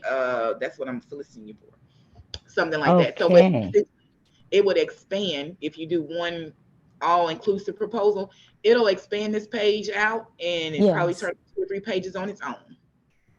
But all you're doing is saving yourself time. Like every time I solicit something, I just want the people to know. That way I just have one letter. That's right. Okay.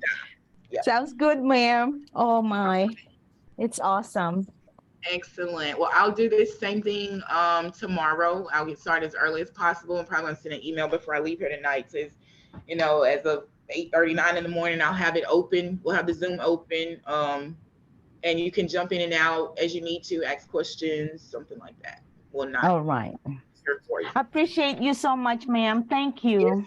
Yes, so very welcome. Have a good evening. You do too. See you again tomorrow. Yes, ma'am. Thank you. Bye-bye.